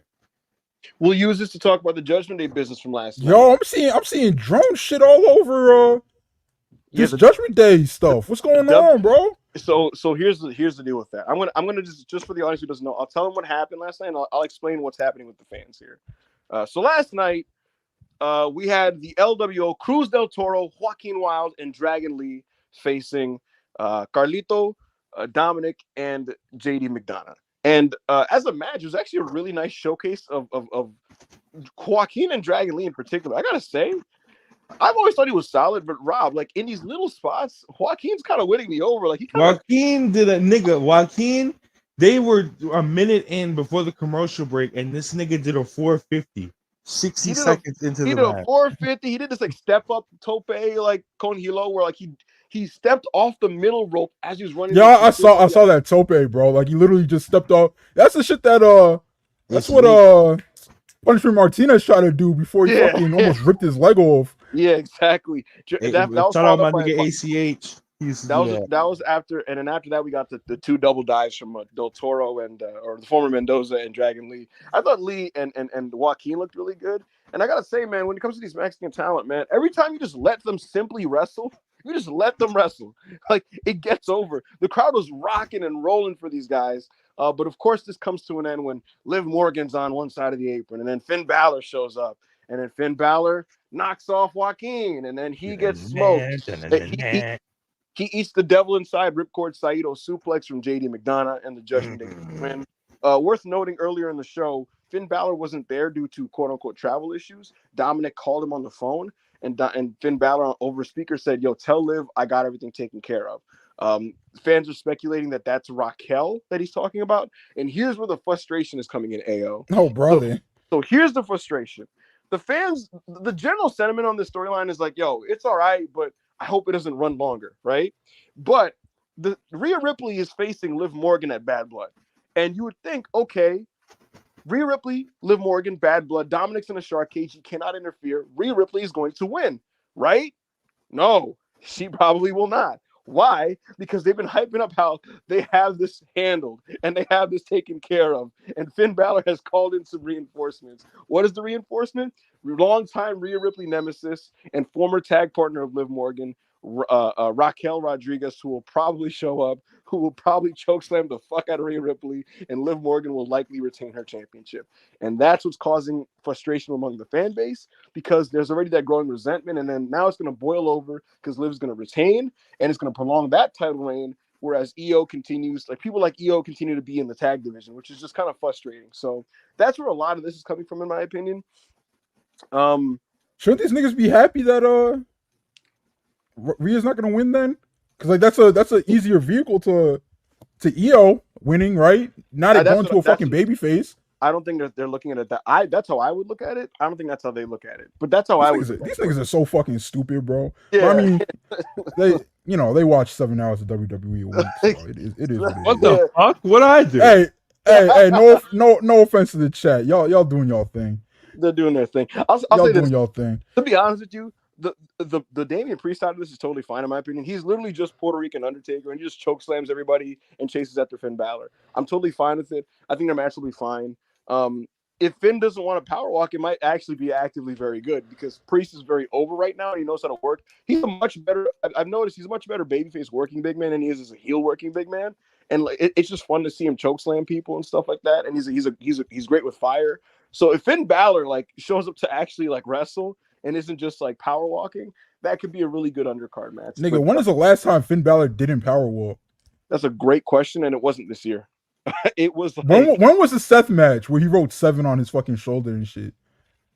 SummerSlam. That was good. That was probably the last time. That was last year's SummerSlam? Yeah. Yeah, that's the last time I remember Finn working hard, bro. Yeah, he worked hard for that, and that was last summer. It's crazy. I couldn't believe he didn't go over there. That was crazy. I think he worked hard last year because he was still getting like a main event push, and he might have won a championship. So he's like, I'm gonna work hard here. But this the chat saying that if EO does get that program, she's gonna have to lay down for Liv. Nah, she's not losing. Yo, what is that EO lust or is that reality, Ibu? Like, is that reality? Is that reality, Ibu? Or is that just what is wrong with these niggas? Yo, these niggas are okay. That's not. Hey, yo, you know what's proves not happening? When EO did laid out for me. EO did one job earlier this year, like a month ago, and commentary was like, "This is notable. EO Sky rarely loses on Monday Night Raw. Like a loss for EO Sky. Like, whoa." Yo, but you know what my rebuttal to that is, Ibu? Okay. It's just like Liv. Like, people liked Liv on the internet and shit, but she was never like actually over, bro. Like, people like Liv would have this whole stand-up shit, but like her music would hit, it would be crickets and shit. Like, nobody actually gave a fuck about the Riot Squad jobber and shit. Oh, of course. But now she's like proving that she could do like really good sports entertainment TV. Yeah. Well, not really good because it's dog shit, but it's over. And like the people that like this shit, they love this shit. You know what I mean? So like, I know Michael Hayes is just going crazy in the back. Like, all the writers want to work with Liv. They love her. Like, they live, so it's like, I don't. But like, as opposed to EO, who's just like, you know, she looks like a star and can have good matches. And I'm not saying that's a bad thing, because that's what I want my wrestlers to have going on. But is that how Michael Hayes and the writers feel? Well, here's what I would say to them, right? If I had an access to them, I'd be like, yo, listen, it makes it easier for you. You just let her defend against people, and that takes care of itself. You don't even have to worry about it. Brother. Okay. They got a lot of time to fill. I'm on a night roll. Whereas in the women's tag division, which is currently, it's been struggling pretty much since the beginning of its existence to be relevant. Now you could do all that Liv Morgan, Raquel, Judgment Day Sports Entertainment. Who are the tag champs right now? Not anymore. Wait, they don't have a long. Wait, who are the tag champs? Jade and Bianca. And my Queen Bianca. Right. And so what I'm saying is, so right now, the way it's set up right now is Liv is doing all her stuff in the title scene, and they're basically using Bianca and EO as like, yo, hold up this entire scene of the tag division. Hold this whole shit up. And they're doing it because they're that great. But to me, it's like, okay, literally just do a divisional swap. And you let EO do what she has to do in the top, and it's low maintenance. You don't even have to book much. You just give her vignettes that she does anyway, and she wrestles, right? And then you can do all your fucking creative, over-the-top, insane, zany angles with the women in the mid-card division. And guess what? Here's the thing about people like Zelina Vega, for example. She's not like the greatest wrestler in the world, but you know what she is good at? She's good at talking. Crying on Twitter? Oh, never mind. Well, she's good at that too, but she's good at talking and all that type of shit, right? She embraces that aspect of WWE television. So guess what? You can do that, and she doesn't have to do long matches. She can just do the tag matches, and she can have the schmazes and the brawls and all that kind of craziness. And guess what? Now all of a sudden you have a women's tag division with a heartbeat. And Liv Morgan could be the heartbeat of that division. I think it's a better application of her skill set in a way that helps that division but doesn't hurt the title scene. And it's something I've been advocating for weeks, and I hope they listen. And we'll see. We'll see. So I think Liv should be champ for a year. The biggest fear WWE fans have, and I don't think this is going to happen, they're really afraid that Rhea Ripley and Liv is going to Mania. That's not happening, but that's their fear. I would tell y'all Rhea Ripley's Mania plans, but then you guys would aggregate it. And wait, put it in the private chat, Ebu. All right. Yeah. This probably gonna be dog shit. No, it's fire. It's fire. All right. Next super chat. Quran, 100 rupees.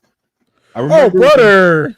Let's I go. remember when people said Drew. Wait, so that person in question is gonna win the Rumble, or you don't One know? of them is winning the Rumble. The other one's winning the title. Hey. Oh, brother! Surely is good. Let's go. You know who I would have win the Rumble? Who would you have win the Rumble, AO?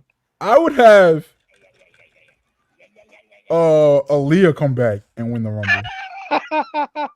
Yeah, Run the gauntlet too. Number one entry. Number one entry.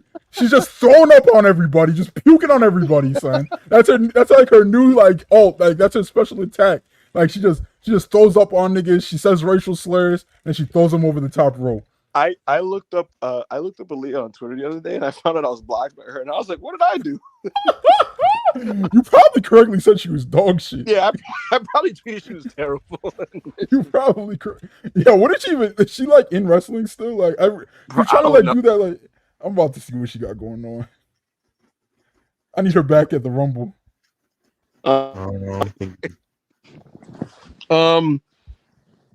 Rob, we didn't read the previous one from Quran.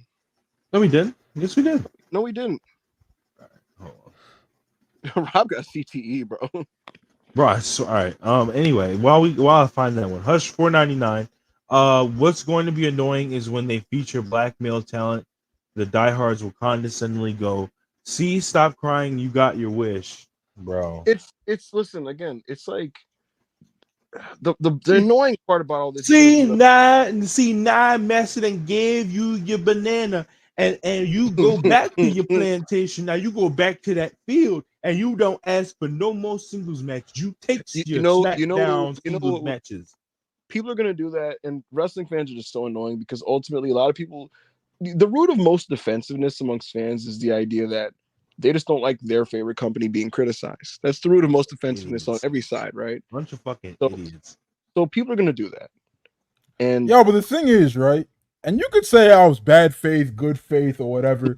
Men lie, women lie, numbers don't lie, and nothing that I wrote in that tweet was a lie. Well, right? And if things turn around and Melo squashes Cody Rhodes on Friday night SmackDown, and he becomes the champion, that doesn't go back and erase anything that I said in the past, bro. Like everything that I said is still true about the treatment of black talent for the last 2 years. Well, and here's my thing. What I was trying to tell people earlier is like, you guys can focus all you want about where the message is coming from and the intentions, but the reality is the reality. And the reality is that the statistics that have been laid out are eye-opening, so much so that WWE themselves conceded it. And that's just the reality. And that's just the bottom line. So people can argue about, it's point scoring, it's fan wars and this and that. That's cool. I know for me, I just want better for niggas in wrestling. And I'm not asking for a handout. And I'll repeat again. I'm not asking. What's up? I tell you this in private all the time. And I make it public too, but people think but people think that I'm trolling when I say it in public. But I tell you this in private all the time. I'm rooting for 99.99% of black people in all of wrestling, whether they're in fucking AW, WWE, MLW, anywhere, bro. Unless they've personally insulted me in some type of way, then I'm rooting for them. Yes. So like people can say, oh, Ayo did that in bad faith, bro. But I don't want to see talent that fucking. And then people like, bro, people do this thing where they're just like, oh, so you're telling me niggas is getting checks from WWE and don't have to do half the work? And I get it, bro. Wrestling fans, you never played sports in your entire lives. You niggas never went to school. You niggas never accomplished anything. I feel you, but when people work hard for things in this life, they want to see that hard work get rewarded. Nobody goes to well, some people do, but 99% of people, they don't make it to WWE and just be happy to get a check, bro. They want to prove their worth. They don't want to fucking sit in catering. They want to be on TV. They want to fucking wrestle. So that's all I gotta say. Go ahead. Yeah, I agree. And so like, for me, it's just like, if this leads to like the efforts of the Street Profits and Carmelo Hayes being rewarded with pay-per-view, because again, look, like I said earlier, right? WWE is changing how they do things now. A lot of matches that you would normally conventionally think are on pay-per-view will just now be on the TV because that's just their approach, right? But at the end of the day, and it's not just a man, the talent in their mind, they still have the old school mindset. To them, making it to the premium live event is a badge of honor, right? And so, it's a big check. It's a fucking check, bro. It's extra money on top. It's also a really big check. It's a big check. It's a different fee than pay-per-view. And so it'd be nice to see someone that isn't like Cody Roman and Punk getting that. You know what I mean? So yeah, again, to just see that type of representation on the biggest shows would be nice. And it's like funny, bro. Niggas talking about, oh, AO doesn't actually care. He's just trolling. It's bad faith. Even what do I keep on your mother? What do I tell you about the Street Profits all the time in private, bro? You think they're like one of the best WWE teams of all time? I fucking love the Profits, right? Like this shit. You think all they're just fucking die and not work and just be fucking losers while they watch In-Town Down Under be SmackDown? Yeah. Who's the SmackDown tag champs? The Bloodline. Oh my God, Tamatanga running around with Montez's belt. Come on, bro. Let's be serious. I will say, I think there's like a 65% chance the Profits win the titles on Friday. How nasty would it be? Because to be not serious for like half a second, it would be comedy if like coming out of Friday, Melo wins the best of 7 with Andrade, even though he wasn't supposed to, and the Profits win the fucking tag belts. No, they all just go to the ring and put up the fucking Black Power fist. And Hunter's just like, I'm sick of this shit. Fucking Hunter signs the fucking Boomaye Fight Club and shit. I'm fucking tired. Yo, Hunter, bro. But that's not what I mean, by the way. Alex Kane is all entertainment, baby. That's not what I mean, bro, at all. In the bottom screen, it says executive producer Paul Levesque, Lee Fitting. And all you hear is, oh, happy day. Oh, happy day. Oh, happy day. I'm gonna get 1,000 niggas tweet me talking about see as her paragraph. I have a scoop for you guys. That's on everything. I'm not kidding. I asked who is winning the triple threat tag team ladder match between God, DIY, and the Profits. I asked who is winning, and I was told last week it's Roman's call. I was like, what? Yo, Roman's a fucking beast. What? Why is the tag titles his call? And I remember that 2 weeks where Cody had creative control on SmackDown, and the Roman was like, yo, what's happening in my company? He came back to TV. Yo, the crazy part, I can see Roman being like, yo, I don't know who DIY is, but I do fuck with the Profits, so they could have the belt. Yo, Roman's looking at the rundown sheet. He's like, right, so who are DIY again? The writer's just like, oh, that's Johnny Gargano and Tommaso Ciampa. Like, nigga, Johnny who? Who, bro? He said we gave the DIY network a block on the show. What the fuck? Oh, fucking crying. Yeah, I heard that and I was like, why in the fuck is this match his call? And they're like, well, because the Bloodline have the tag belts, so it's up to him what he wants to do with that. And I was just like, this is crazy. So we'll see. Hey man, think of Rob, did you find the previous super chat yet from Koran? No, I'm still trying to find it. There's been a lot of super chats, still like 23. Hush 199. How do this nigga shit? And then this is crazy. How do the main roster black talent feel at the moment? It's scattered. Some people are totally fine. Some people are happy to be there, and a lot of them want more. Who's upset, bro? The Street Profits in particular, I can tell you that they want more. They want more, and it makes sense. It's as simple as wait. Put in the chat who the fuck is fine, bro. Put in the private chat who's fine about this shit. Uber can be. That's great. What's up? Oh fucking! I mean, yo, like if I'm our truth, son, if I'm our truth, like you just have to wake up every day feeling blessed that you're in the position that you're in, son. Like, yes. You're 50-something years old. Realistically, you should have been out of the WWE 10 fucking years ago, bro. But somehow you keep cashing checks. Like somehow you keep being around, and somehow he keeps being used too. Bro, he won a title at Mania this year. Son. Like, hey, yo, we watched this. We watched this fucking 24. His 24, and bro, it's kind of crazy. Like when he wins the NWA World Title, he's like, I'm not gonna say you be shucking and driving. Word to MVP, but he was like, yo, you mean to tell me these niggas can tell me to dance and I can dance for these niggas for the rest of my career and be successful? Listen, keep man at Bad Blood, right?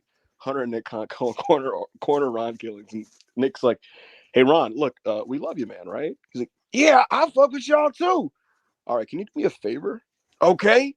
When Hunter goes out there to talk to the media, can you stand by him and just answer some questions if you need to? Not a problem to me. You know, and then, I love to stand next to you, boss man. And all you hear is like Steve Fall, 10 Count Media. There's been some criticism for the usage of black talent lately. What do you have to say to this, Mr. Levesque? And he just kind of looks at R-Truth like, you got anything to say to this? And he's like, yeah, look, WWE affords me all these opportunities that I would have never had. I love WWE. Hunter loves niggas, right? And Hunter's like, yeah. And then they just move to the next question. He's like, bro, you the first black NWA World Champion. Oh man. Thank you for the super chat. Raheem Mathani, $4.99. How does Triple H rate Hangman? Also, updates on Takeshi's contract. Triple H wanted Hangman Page in 2019 to join NXT. And that was before Hangman became the Hangman that we see today. Update on Takeshita's contract. There's no update. He's been under contract for 2 years, and he has at least another year to go. So that's your that's your answer there. Alrighty. The house has spoken. $1.99. The blue on the IC title is hot. It's fire. Yeah, I'm a big fan. Yo, Ayo, you got a super chat. How much longer are you gonna be here? I'm chilling. I'm probably not gonna do the whole show if you niggas are gonna take like another 90 minutes or whatever. Yeah, we're not. We're closing in about 15. Oh yeah, I'm chilling. All right. So we can go through a couple more of these super chats. Yeah, you got a couple in the box. Black Yakuza 94, $5. Last year was their only main event level POC, and he walked to go to the competition. The fact that that didn't set off alarms to people is crazy. That's bad. Bro, I'll say this about Bobby. Like, you say what you want about certain other people. Like, I think Melo's actually had a good roster run so far. I think the New Day are doing well. The Profits could obviously do better, but they're not like being embarrassed. Bobby Lashley's booking the last year, and I've said this a million times, so I'm not going to relitigate it, but it was actively like really poor. It was really poor. And he thought so, and that's why he left. And that's just the bottom line. The funny part is, all these people that love to talk about, and I'm not even making this about a tribalism thing, but this is about Swerve particularly. The people that love to be like Swerve's, talk about Swerve's pro-blackness. None of these people talked about when MVP was on Instagram talking about, Hunter's he was agreeing with niggas talking about Hunter's emasculating black men. He was talking about Hunter don't want to put a black man on the show. Meanwhile, that's Uncle MVP. Every Wale Mania, they're taking pictures. They're fucking smoking hookah with this nigga. They're drinking tequila with this nigga. That's Uncle MVP. He's telling you. that Hunter hates black people, bro, and y'all just no sell it. Y'all no sell it. And so listen, that's my thing. It's like, look, what are you gonna do when he does his interview and he has to say what he has to say? Like, he's gonna do his podcast, and he'll Is that still on, or you assuming? He's gonna do his show, and he's gonna say what he has to say about it. He claims to people now, like, I didn't say Hunter's a racist, but I do think he was bad at booking black people. That's his official stance. He's telling people his stance now is, I'm not saying this guy is racist. I think he just sucks at booking black people, and I'll speak on what I have to speak on. He didn't like how Hunter handled Omos personally. That's his opinion. He felt like there could have been more to be done with Omos. Hunter didn't see it in him, and he'll talk about that. And when he talks about it, I'll love to see people who aren't in the business, who weren't there, try to tell him, well, no, actually, bro, A, B, and C, when he was there. So we'll see what MVP has to say about the whole thing. All righty. Thank you for the super chat. Razor, 499 pounds. Thoughts on HBK interview today, saying that he is happy to endorse CM as the future NXT booker, and when CM Punk retires, CM put over Oba and Kalani today. CM and is CM a Jada fan? Hey, I realized yesterday that this guy's CM is crazy. This guy's probably Moxley Mayhem 22, which is really funny. But thoughts on HBK's interview? Yeah, CM Punk is going to be the next booker of NXT. Like, I've told you guys this for a year. No, he's not. He's not going to last that fucking long, and he's not. Well, if he does, he will be booking NXT. Well, in the far multiverse that's nowhere near our own universe, there's one reality that exists that this thing doesn't end in fire and shame, and he fucking makes it 5 years and books NXT. He's taken a real liking to Javon Evans, and he helped produce a video package with him the other day. So there you go. Someone in the live chat's talking about the new NXT logo. Rob, if you can find that, can you put it up on the screen? I want to live react to this. Yes, I'm gonna find it right now. Looking like NXT logo. This logo. Just find it and pop it up on the screen. This looks like it was made on Pixar. Like, it's not. It just looks fan made, bro. Never mind. I just see it. Wasn't this their old logo? This is it officially tweeted by them? No, WrestleVotes. I saw WrestleVotes tweeted it and said it's official. It's fine. It's fine. It looks like the logo they used to have, like before 2.0. Yeah. Thank you for the super chat. Hush 199. Regal is gonna plant his ass in Florida if that happens. I don't remember who this is about. Yeah, I don't know. Yo, y'all know the meme where it says before and after, and it said all he did was step back. Yeah, that's Punk. Come on. This is literally all they did was step back. Like, what is this? Like, I like it, but it's fine. I would just prefer it's yellow. It needs some color, but it's fine. Hopefully the yellow is getting rid of the yellow means, oh, we're not Disney Channel anymore. We're wrestling now, but we'll see. Hush 199. Punk versus Gable, February 17th, Netflix Raw for the World Heavyweight Title, 4 1/4. I can't. I'll say, you know what? I will break a story. Don't aggregate the two pieces of shit. They will, but CM Punk will have a multi-week program with Chad Gable at some point. Why? Why? Because he wants to. Yo, Gable's really good, but I don't know if he's good enough to carry that program, but we'll see, I guess. Hey, yo, that match is gonna be beautiful. It's gonna be beautiful. Well, listen, when they do the angle, when they do the angle Benoit sequence where it's ankle lock, whoa, anaconda vice, and then ankle lock, anaconda vice, ankle lock, anaconda vice. It's gonna be so godly. Oh. It's gonna be beautiful. Yo, can you I'm not really interested in seeing that sequence in like 0.5 motion speed, bro. Like, I'm really not. I knew you were gonna do MMA Punk. Come on, yo. Punk does have the background. They could do the amateur shit at the beginning if they want to. No. We saw those. We saw those fights. He doesn't have the background. I need you to listen to what you just. They can do shit at the beginning of the match. We saw those fights, bro. He doesn't have the background. Mickey Gall took his back in like a minute and a half. What are you talking about? I don't even think it was a minute and a half. It was like 30 seconds. We're cooking. Thank you, Hutch. I'm excited for that match. Thank you for the super chat. Karan, another 100 rupees. I'm not a Miz hater like Ibu, but even by current standards, Miz looked actively checked out while doing the heel turn. No fire at all. Yo, he knows it's over for him, bro. He's like, yo, they don't care about me. I don't care. No one cares. Yeah, we'll take this time to quickly say that, like, here's the thing. I don't care about the Awesome Truth. I'm glad they're broken up, I suppose. And I guess Miz is technically better as a heel, so cool. But that was like a 99 Nitro ass swerve. Like, it was just this hour 3, nothing happening. All right, well, he's a bad guy now. And it was like, that's one of the few clips from Raw that I did see, and that was like, that's genuinely one of the worst heel turns I've ever seen in my life. And you know what's the funny thing about it, AO? I don't think anybody involved, performer, the creative, I don't think anybody like had any real passion for it. Like, it really nobody gave a fuck, bro. Like, there was no reaction from the crowd. Miz just casually gave R-Truth like a big boot and was just like mad like laissez-faire about it. There was no emotion from him. Like, R-Truth like was just laying there. Like, it was just like, that shit was terrible, bro. Yo, Mike Mizanin came to TV and Hunter was like, yeah, so we're breaking up Awesome Truth this week. And he's like, oh, in like a big segment? He was like, nah, this is going to be like an hour 2 Raw match. And he's like, okay. And Hunter's just like, yeah, whatever. And like, nobody gave a fuck. He might walk back to the curtain and nobody said a word to him. And then Hunter's on the headset like, all right, so we're going to like, cue up the Gunther music. like no one gave a shit. You might as well have done it on Main Event.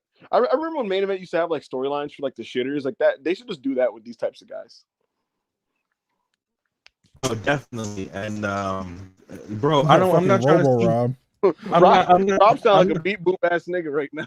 I'm not trying to see Miz unless Maurice is right there with him. I don't care. Unless Maurice is there, I don't care. Don't care. I don't care about Maurice either. Thank you for the super chat. $4.99. Razor £4.99, excuse me. Who is Punk's best feud as a heel? Jeff, Ray, Taker. Who is Punk's best feud as a face? MJF, Cena, Drew, or Joe? This is absolutely Moxley Mayhem. Yeah. When we get Razor, when we get CM versus Cena and CM versus Rocky? Question mark. I don't know if we ever get Punk Rock, but I know Punk wants to wrestle Rock. We will get CM Punk Cena. I don't know when that happens. Best feud as a face, probably John Cena. Best feud as a heel, Jeff Hardy. I'm pretty sure you asked me this question yesterday, but thank you, Moxley Mayhem. Yeah, this is definitely Moxley Mayhem. This is like literally the format. Anyway, Berkey $1.99. Matt Hardy, Braun Strowman, foot race. Come on, bro. All right, so let's say they rested up for like a week. No, let's say they rested up for a month beforehand. Okay. Right? I got Braun Strowman, bro. Like, I know his legs is destroyed, but you know, every time he comes back, he got a little bit of pep in his step, right? He does the whole running around the ring thing, and like, it looks all right type shit. Like, there's nothing Matt Hardy could do about his hips, bro. Like, he's cooked. It don't matter how long he rests or anything. He's got like 5 fusions. And bro, like both his hips are like fucking fused, bro. Like, it's over. I got Braun Strowman, and he's got way longer strides. Maybe, yeah. Their knees are finished. Jumanji Hunter with $2. Bloodline and Judgment Day are so fucking repetitive. Yo, you're so mad. I don't know what to tell you, bro. Get over it, nigga. Get over it, nigga. You niggas couldn't have been around for the NWO. On God, you couldn't have. Like, Rob said, and it come with the other side. Like, that ass, bro. Like, the other side. That song is gas. That song is fun. Yo, you are not getting a pinfall, and if it is, the referee not gonna see it because we are standing on the apron, nigga. You're mad. You're just upset. Like, I don't know why you're so depressed. We I can't don't get it believe that all. Rob actually. I don't believe that Rob likes Judgment Day this much, bro. Like I just don't No, like. I mean, This yo, is 100%. This is 100% one of Rob's dumbass bits, bro. No, Where no, he's just bro, like, I'm oh, dead ass. I'm dead ass, and nigga, I'm Just dead to get ass in the contrarian. group chat, nigga. Like you niggas don't know. You just don't. Yo, You don't yo, get it, yo, bro. Ayo, he saw the LWO flying all over the place, and then when Liv got on the apron, Rob was like, "Let's fucking go." Let's fucking Yeah. finally some real stars. there. Let's get somebody get this shit off my screen, bro. And, Get up, somebody get up on the and it apron. come with JD Mick. Don't Google me. Oh my god. Big backdrops, nigga, not the little ones. Thank you for the super chats. Adam Legend, $5. Went back to hear the rant and listening to Rob crash out over Punk and Ibu's singing Punk's theme over him at 1.5 speed was hilarious. No, Ibu crashed out because Ibu, did you hear Ibu crash out? Because he was like, oh, the NXT wouldn't have drawn the audience they did this week. Yeah. I was listening to that shit on and I was like, you fact. fucking Heat Wave, and then even No Mercy probably drew a bigger number than that fucking crowd drew. Like, what are you talking about?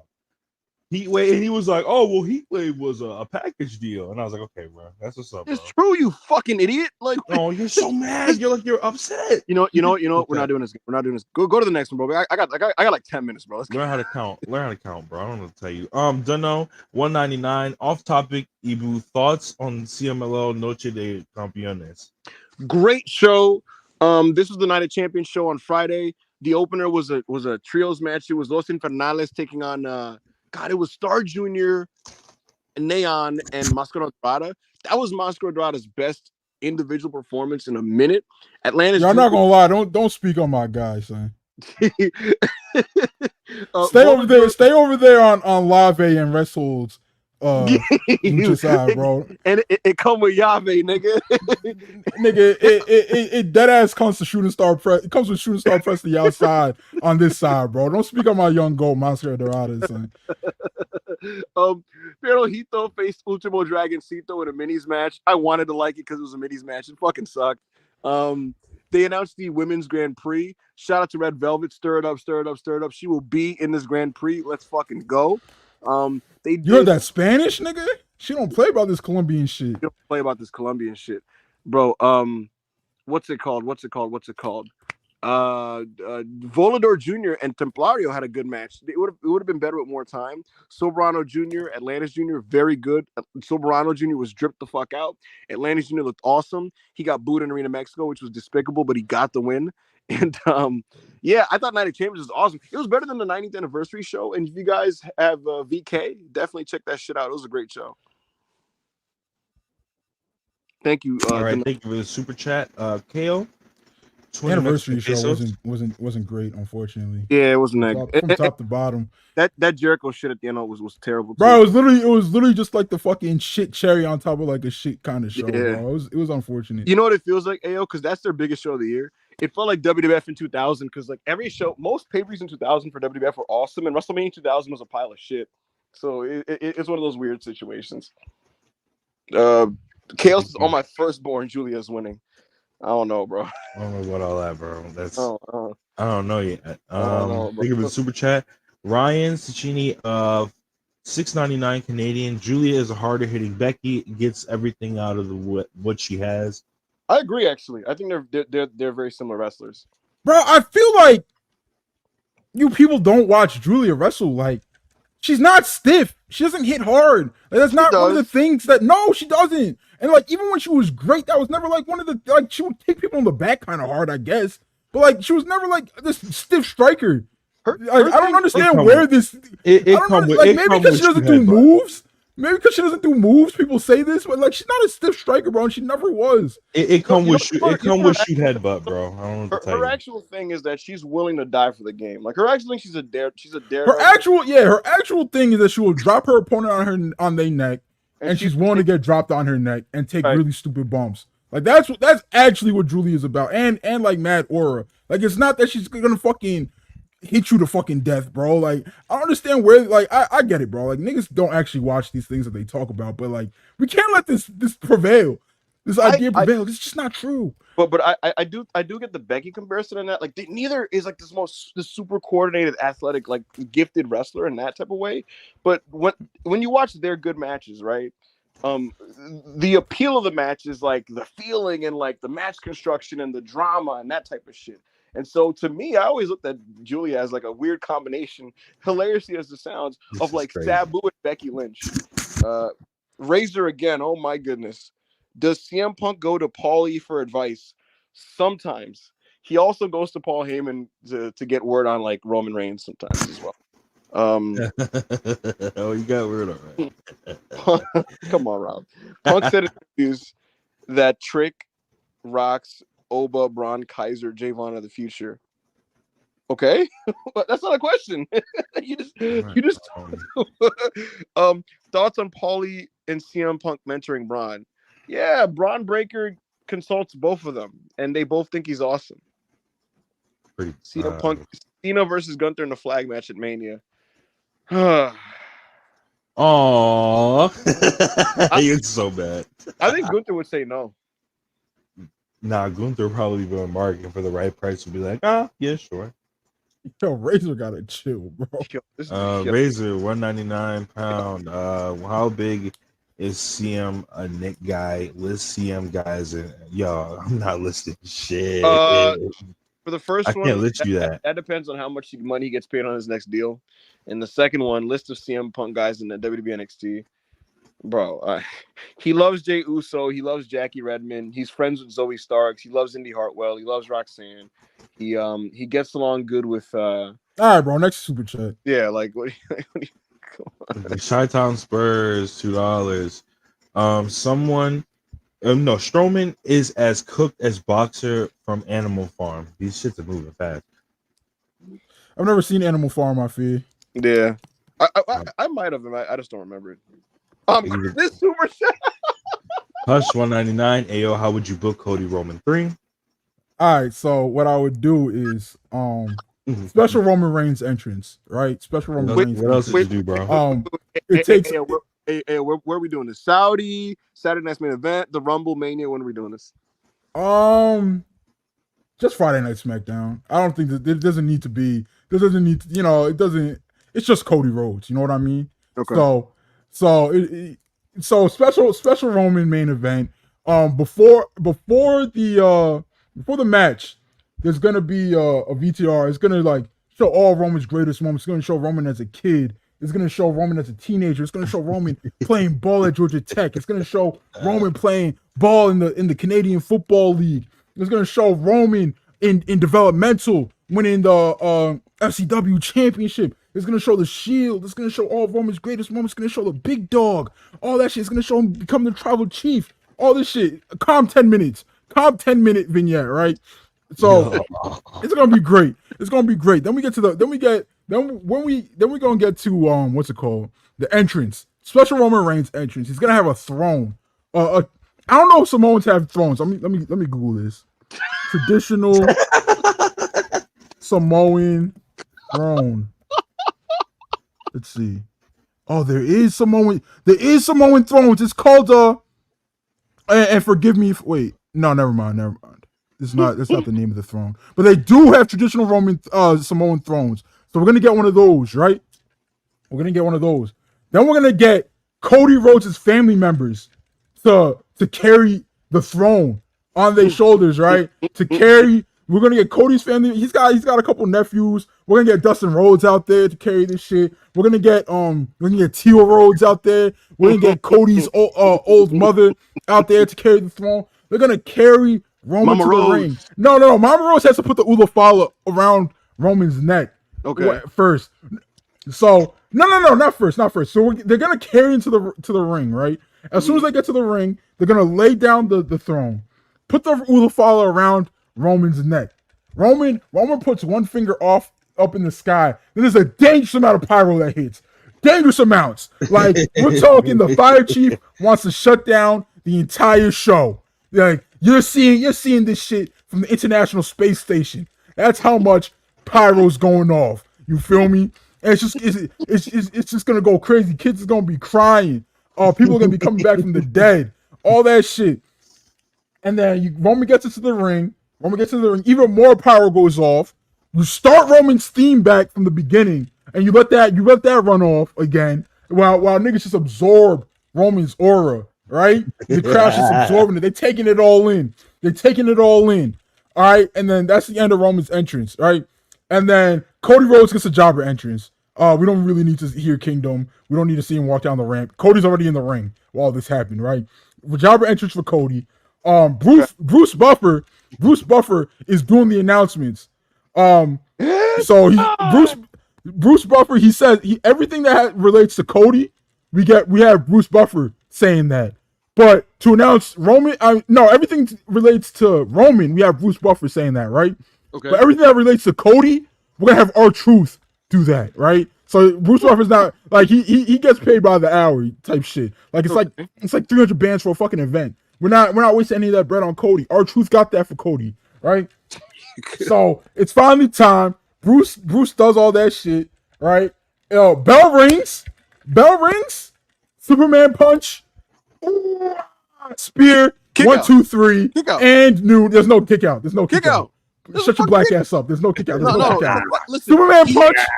Superman punch. Superman punch. Ooh, spear. 1, 2, 3, and no! WWE Universal Champion, the Tribal Chief, Roman Reigns. Ooh, nah. That's how I book Cody versus Roman 3. Well, there were parts of that I liked, but the chat is eating this up, bro. They love this shit. They're calling you A.O. Nolan. They said you deserve a producer credit. They're loving this shit, bro. The people see the vision. It sounds like the worst match of the year, but put your fingers in the sky and blood drops in the chat, man. We out here. Oh my god. Brian Alvarez apparently said that in the commercial break, Bronson Reed gave Braun Strowman a Samoan drop, and Strowman started grabbing his like groin area. Damn. So there you go. Not gonna lie, Ilya New killed the show. The Ilya News killed the show for me. Yeah, Ilya tearing his ACL is really unfortunate. It's really, really unfortunate.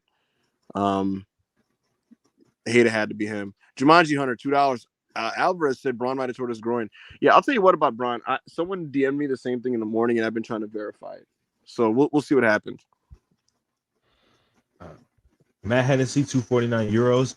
Hayes in the New Day's booking has been solid. Yeah, I do think it's been solid, and hopefully, yeah, I agree.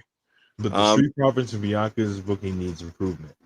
Agreed. Yo, genuine question: Does Carmelo do anything other than like wrestle Andrade? Like, does he do anything? Oh yeah, does he talk? Does he cut promos? Oh yeah, absolutely. Okay. Yeah, he does angles. He has like he'll talk his shit. He'll do the interviews. He has run-ins with like him in LA Knights. So yeah, he does showcase like his personality. Yeah. Constructive criticism is fine in good faith. Yeah, I agree. Jonathan Gomez, $199, missed the show yesterday. Congrats on the 100. Thank you, Jonathan. Yo, you gotta go back and watch that. Ibu said it was one of his favorite shows of all time. Yeah, man, it was a good time. Thank you, Jonathan. The Black Yakuza 94, $2. Rob gonna no-sell that Punk promo. Nope, Punk good. Yeah. No, I don't know what you're talking about. Yo, I thought Black Yakuza was one of the good ones. I didn't listen to a single word Punk said. So Yo. You're dead to me. Yo, Rob literally just skipped Karan's super chat on purpose, bro. I don't care what he tells anybody, bro. He's a beast. I don't know. I don't know what you. I genuinely didn't mean to.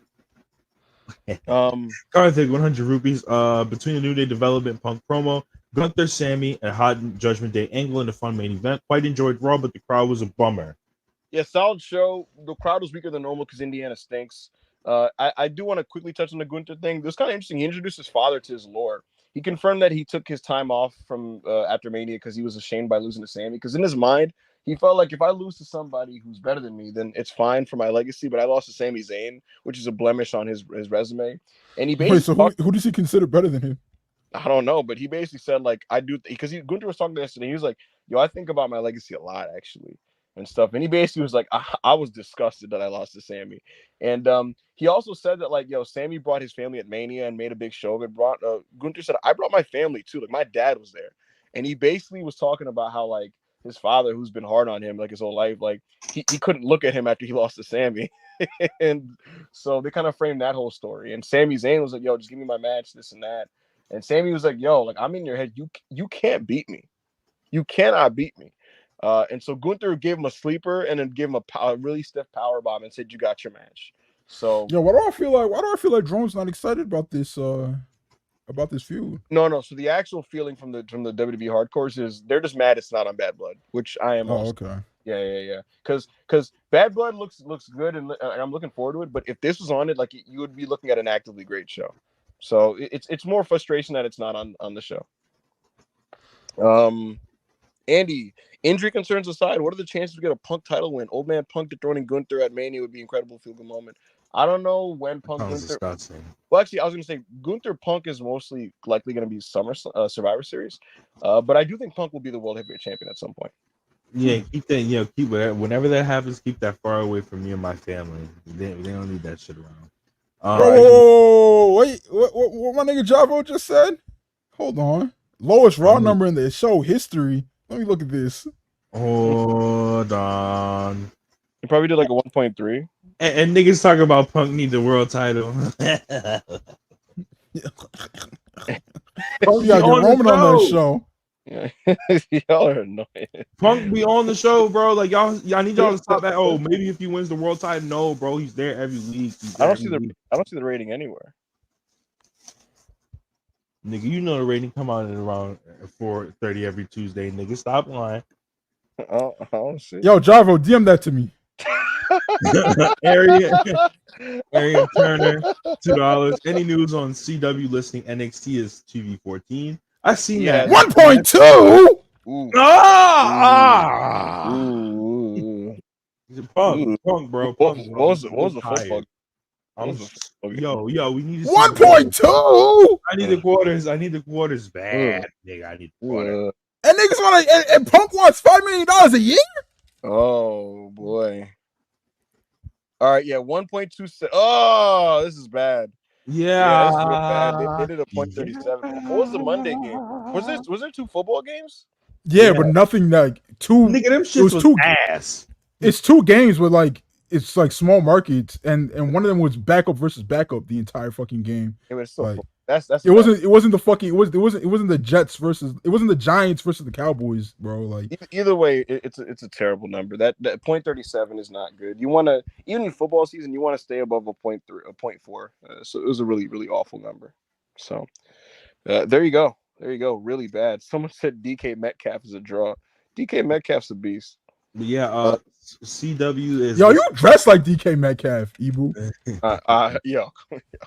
You dead ass dress like that nigga. Arion, don't put any stock in the TV14 NXT thing, is what I'll tell you as a short answer. Don't put any stock in that. Yo, don't speak on my brand, bro. No, I'm telling you, like, the reality. Like, don't put any stock on. Yo, I haven't watched a CW show in mad long. Do they do gore?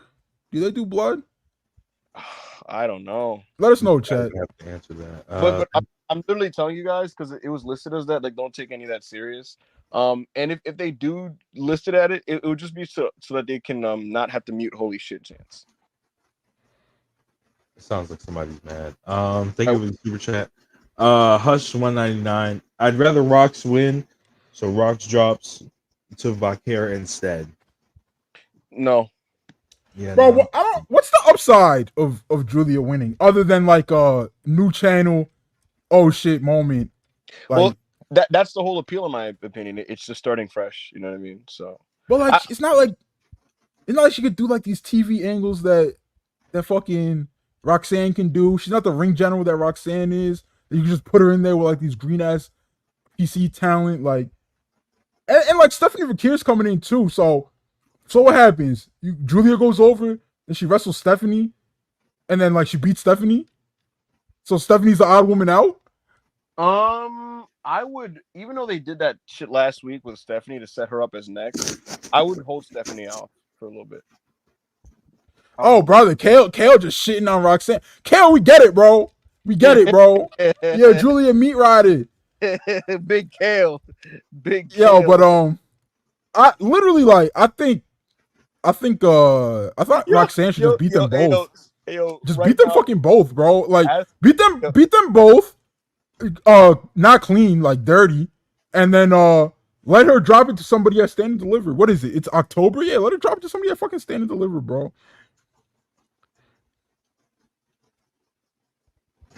All right. Well, Yes. Ibu was trying to say something. Yo, Ibu, if you're talking, niggas cannot hear you. Can you guys hear me now? We can hear you now.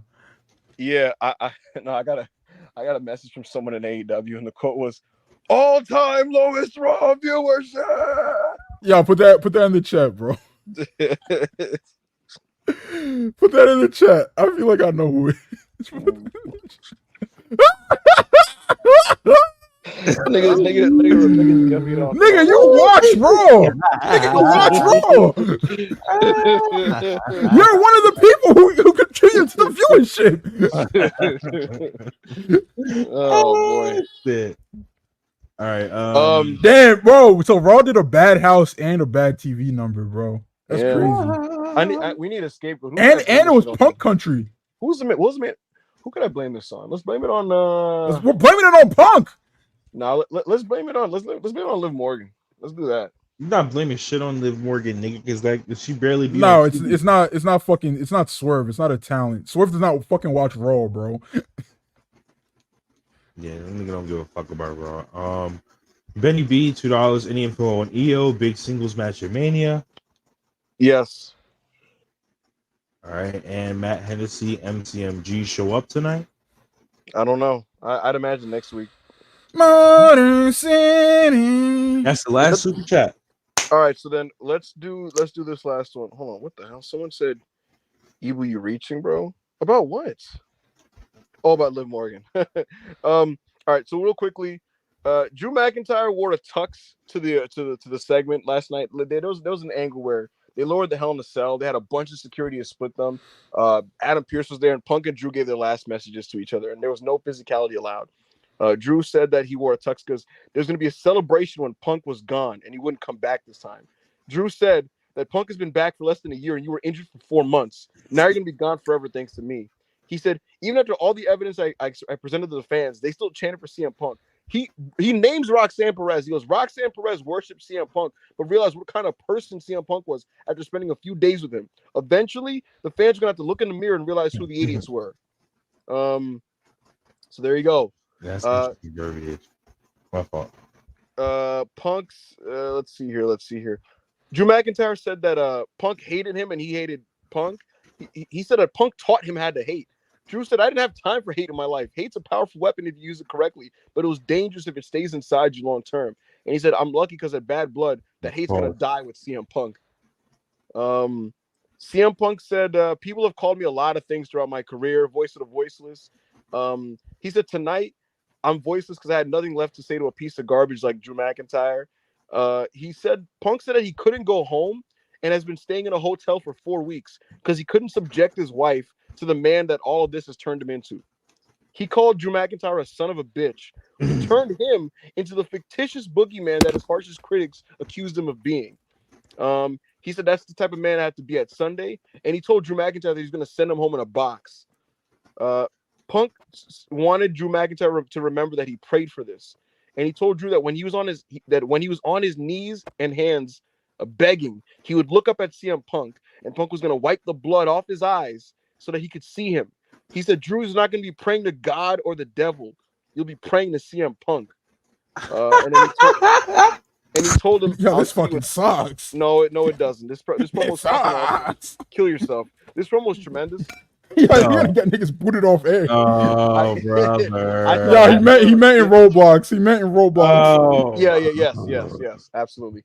I thought this was a great go home segment. I think Punk's gonna win on Saturday, and I'm looking forward to seeing both of these guys bleed buckets. It'll be the first like bloody double juice WWE match since I can't even remember when. I know Rob, Shawn Michaels and Jericho had that bloody match at Great American Bash 08. But Yeah, it's been a minute since we've seen Double Juice in WWE, so I'm looking forward to that, and I'm looking forward to their match. And so I wanted to highlight that segment since No, it it's hasn't. Brock and Taker did it in like 2015. Did they both bleed in that? Yeah, in that gas Hell in a Cell match. God, I forgot about that.